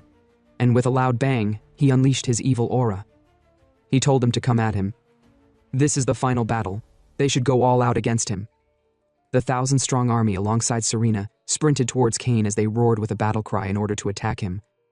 And as Cain collided with all of them, the whole area exploded, like it was a nuclear bomb. In an instant, everyone fell to the ground, with only 2 still breathing. The 2 of them, Sectina and Cain. The rest of the soldiers died upon impact. Sectina coughed out blood and gritted her teeth in anger. She said, Why the hell did everyone have to die because of an asshole like Cain? She yelled, if only she could turn back time, she would have fucking killed him right from the start. Suddenly, Cain woke up abruptly as he gasped. He had a similar dream again. Looking around, he noticed that he was in an inn, and the princess was sleeping a distance from him. He also saw the divine artifact on her head. Cain said, "It seems the artifact has taken root properly. That's good, since the artifact belongs to the princess." Looking in, he noticed that he was not feeling much pain, and saw that the princess had used bandages on his wound. Cain said to himself that he knew he was up against some really strong opponents, but he still couldn't believe he fainted twice in a row like that. And now, that same damn dream again. It was just like the previous dream he had last time, where the princess killed him. But this time around, this recent dream grew even more detailed. He wondered if that was the future that awaited him. If he was fated to destroy the world, no matter what choices he made. If he destroys the world, then how is he supposed to live? Where will he live if he destroys the world? He sighed and wondered, what is wrong with these dreams? Are they dreams of alternate dimensions? Or the dream of his future, or his past life? He was still confused. Suddenly, the princess woke up abruptly, looking at the time. She said, "Oh no, she fell asleep." Cain exclaimed, "Oh, she's finally awake." He asked her if she managed to contact the second continent. The princess replied, "No, she think Atla has made it so none of their communication codes work. It's such a pity, after they've worked so hard to get the communication device." She then asked Cain, what are they going to do now? If they don't have a code to connect to, they won't have any way of contacting allies. Cain said to himself that, even if he used his connections and arranged for an airship right away, they wouldn't make it in time, since it couldn't be helped. He had to use his secret code, which his grandfather gave him. He then told the princess to lend him the communication device, and he began inputting some code into it. The princess was surprised, asking, "What code are you using?" And Cain told her, she'll be able to tell soon enough. Suddenly, the communication device beeped, and a voice on the other end said, "I didn't think you would actually contact me. Aren't you taking me a little too lightly?" The princess recognized that voice. She was like, isn't that her father's voice? How was Cain able to contact her father? But the Beast King on the other end yelled, "Why aren't you saying anything? Answer me, Reinhardt von Fluklet. You goddamn thief bastard." The Beast King thought he was talking to Reinhardt, and asked, what the hell was Reinhardt thinking, stealing their divine artifact like that? He said that Reinhardt even left that damn ominous letter, which said, he'll be borrowing the divine artifact for a while and he'll return it later. He also told the Beast King to make sure he took good care of the communication device. The Beast King yelled in anger and told Reinhardt, "Answer me. If you don't answer right this second, then I will be very angry." But suddenly, he heard a voice calling out, "Father." The princess said, "It's me." She asked if her father could hear her. The Beast King was like, "My daughter Shia? Why does she have Reinhardt's communication device?" The princess said she would explain everything to him later, but first, she asked if he was alone, and hoped there was no one around him. The Beast King replied, "Yes, nobody is with him." Shia said, "Thank goodness, they couldn't afford to have anyone listening in on what she was about to tell him." So she explained. She gave him a quick explanation of Atla Organization's plans, and their scheme to raid the 4 continents. And after filling the Beast King in on the information, he sighed and smacked his face in anger. He said, "So, Atla is already on the way to invade my continent. What a useless king I am, not having noticed this beforehand." He told Shia, "Well done, you've done a great job finding such valuable information." But Shia said, no, it wasn't her who found out about Atla's plans. She was about to tell him that it was Cain, but our MC quickly closed her mouth and whispered that she shouldn't say anything. Noticing this, Shia quickly changed the topic and told her father, anyway, her older brother is definitely not the traitor, so he shouldn't imprison him. Her father said, all right, he understands, she shouldn't worry. He then asked her to tell him, how did she get her hands on this communication device? This device is meant to be for Reinhardt, but Cain whispered in her ear and told her, please, just make something up. She should lie if possible. The princess complied, and suddenly, she began making some noise, which made it seem as if the network connection was bad. Then she hung up the call. After that, Cain said to himself that he couldn't tell the Beast King he was Reinhardt's grandson, and that was why he had the communication device, although he believed they managed to trick the Beast King this time. But now, the time had come for him to talk with the princess, not only about the divine artifact but also the truth about his identity. He thought for a moment, then called on the princess and told her to listen carefully. A while later, he filled her in on everything about his identity. After hearing everything, the princess was shocked and exclaimed, "What the hell? So he is the grandson of the supreme ruler, Reinhard von Euclid?" Cain replied, "Yes." The princess was in awe. Now that he mentioned it, Cain actually resembled Reinhard. She did think they looked familiar somehow. The princess then asked, "But why can't she explain that to her father? That he is Reinhard's grandson? It's not like he stole the artifacts. Since he just took it for a while, he's even planning on returning them." Cain said, "No, it's better not to mention it at all. They should just leave it as it is for now." He knew that the Beast King, known for his short temper and eagerness to fight, would definitely try to send Cain to the afterlife the moment he learned that Cain stole the divine artifacts. Cain then asked the princess, what information did they get from the memory card? The princess replied, "There's plenty of data on it. They can't even see everything right now." After they inserted the data chip into the device, they saw information flooding through it. Cain noticed a familiar figure whom he recognized. That lady. He pointed at her and said, "Isn't she the light that pursues the truth, Sectana?" He recalled that she was another one of the 3 constellations he was strongly connected with. She was also known as the Witch of the Third Continent. But he wondered, why is she on Starfish's data chip? He decided to take a closer look. As he tapped on the data, he saw a lot of information about Sectana, including her date of birth and where she lived. From the details, it was clear that she was highly important. Cain wondered aloud, why would Atla be investigating her activities now? From what he recalled, Sectana's first appearance should be 7 years from now, according to what his grandfather had told him. Sectana was the Lord of the Machine Tower, which she had taken over 10 years ago. Then, Cain swiped to another file and discovered something shocking. It said that Cain was dead. "What the hell?" he muttered. They tagged him as a dead person in the information. He remembered when Starfish had asked him, "Weren't you killed by Reinhard?" The same question repeated in his mind over and over. Now nothing was making sense. Cain muttered to himself, "So, Sectana was the one who told Starfish that he was dead?" He wondered what in the world had happened here. But he didn't have time to obsess over this detail. He decided to copy every piece of information from the data chip. Suddenly, Cain was shocked by what he saw on the device. He discovered that the invasion rate of the third continent was at 0%. The princess, equally surprised, asked, "Does that mean the information they got at the Baraka monitoring station was wrong?" Cain replied, "Yes. He thinks Starfish is more likely to have up-to-date information on the organization." Pointing at a picture, he continued, "It also seems the third continent has recovered all the crucial machinery Atla stole from them. They even reclaimed their ample factory, 3 hours after Atla conquered it." Cain said, he don't believe the third continent even had the time to get much information. But who would be strong enough to have beaten Atla? The princess responded, "That should be practically impossible. Unless the third continent knew the future, knew what would happen, and planned for it." Upon hearing this, Cain wondered, could it be his grandfather? Whatever his grandfather said had always come to pass, and he had always felt that his grandfather knew about the future.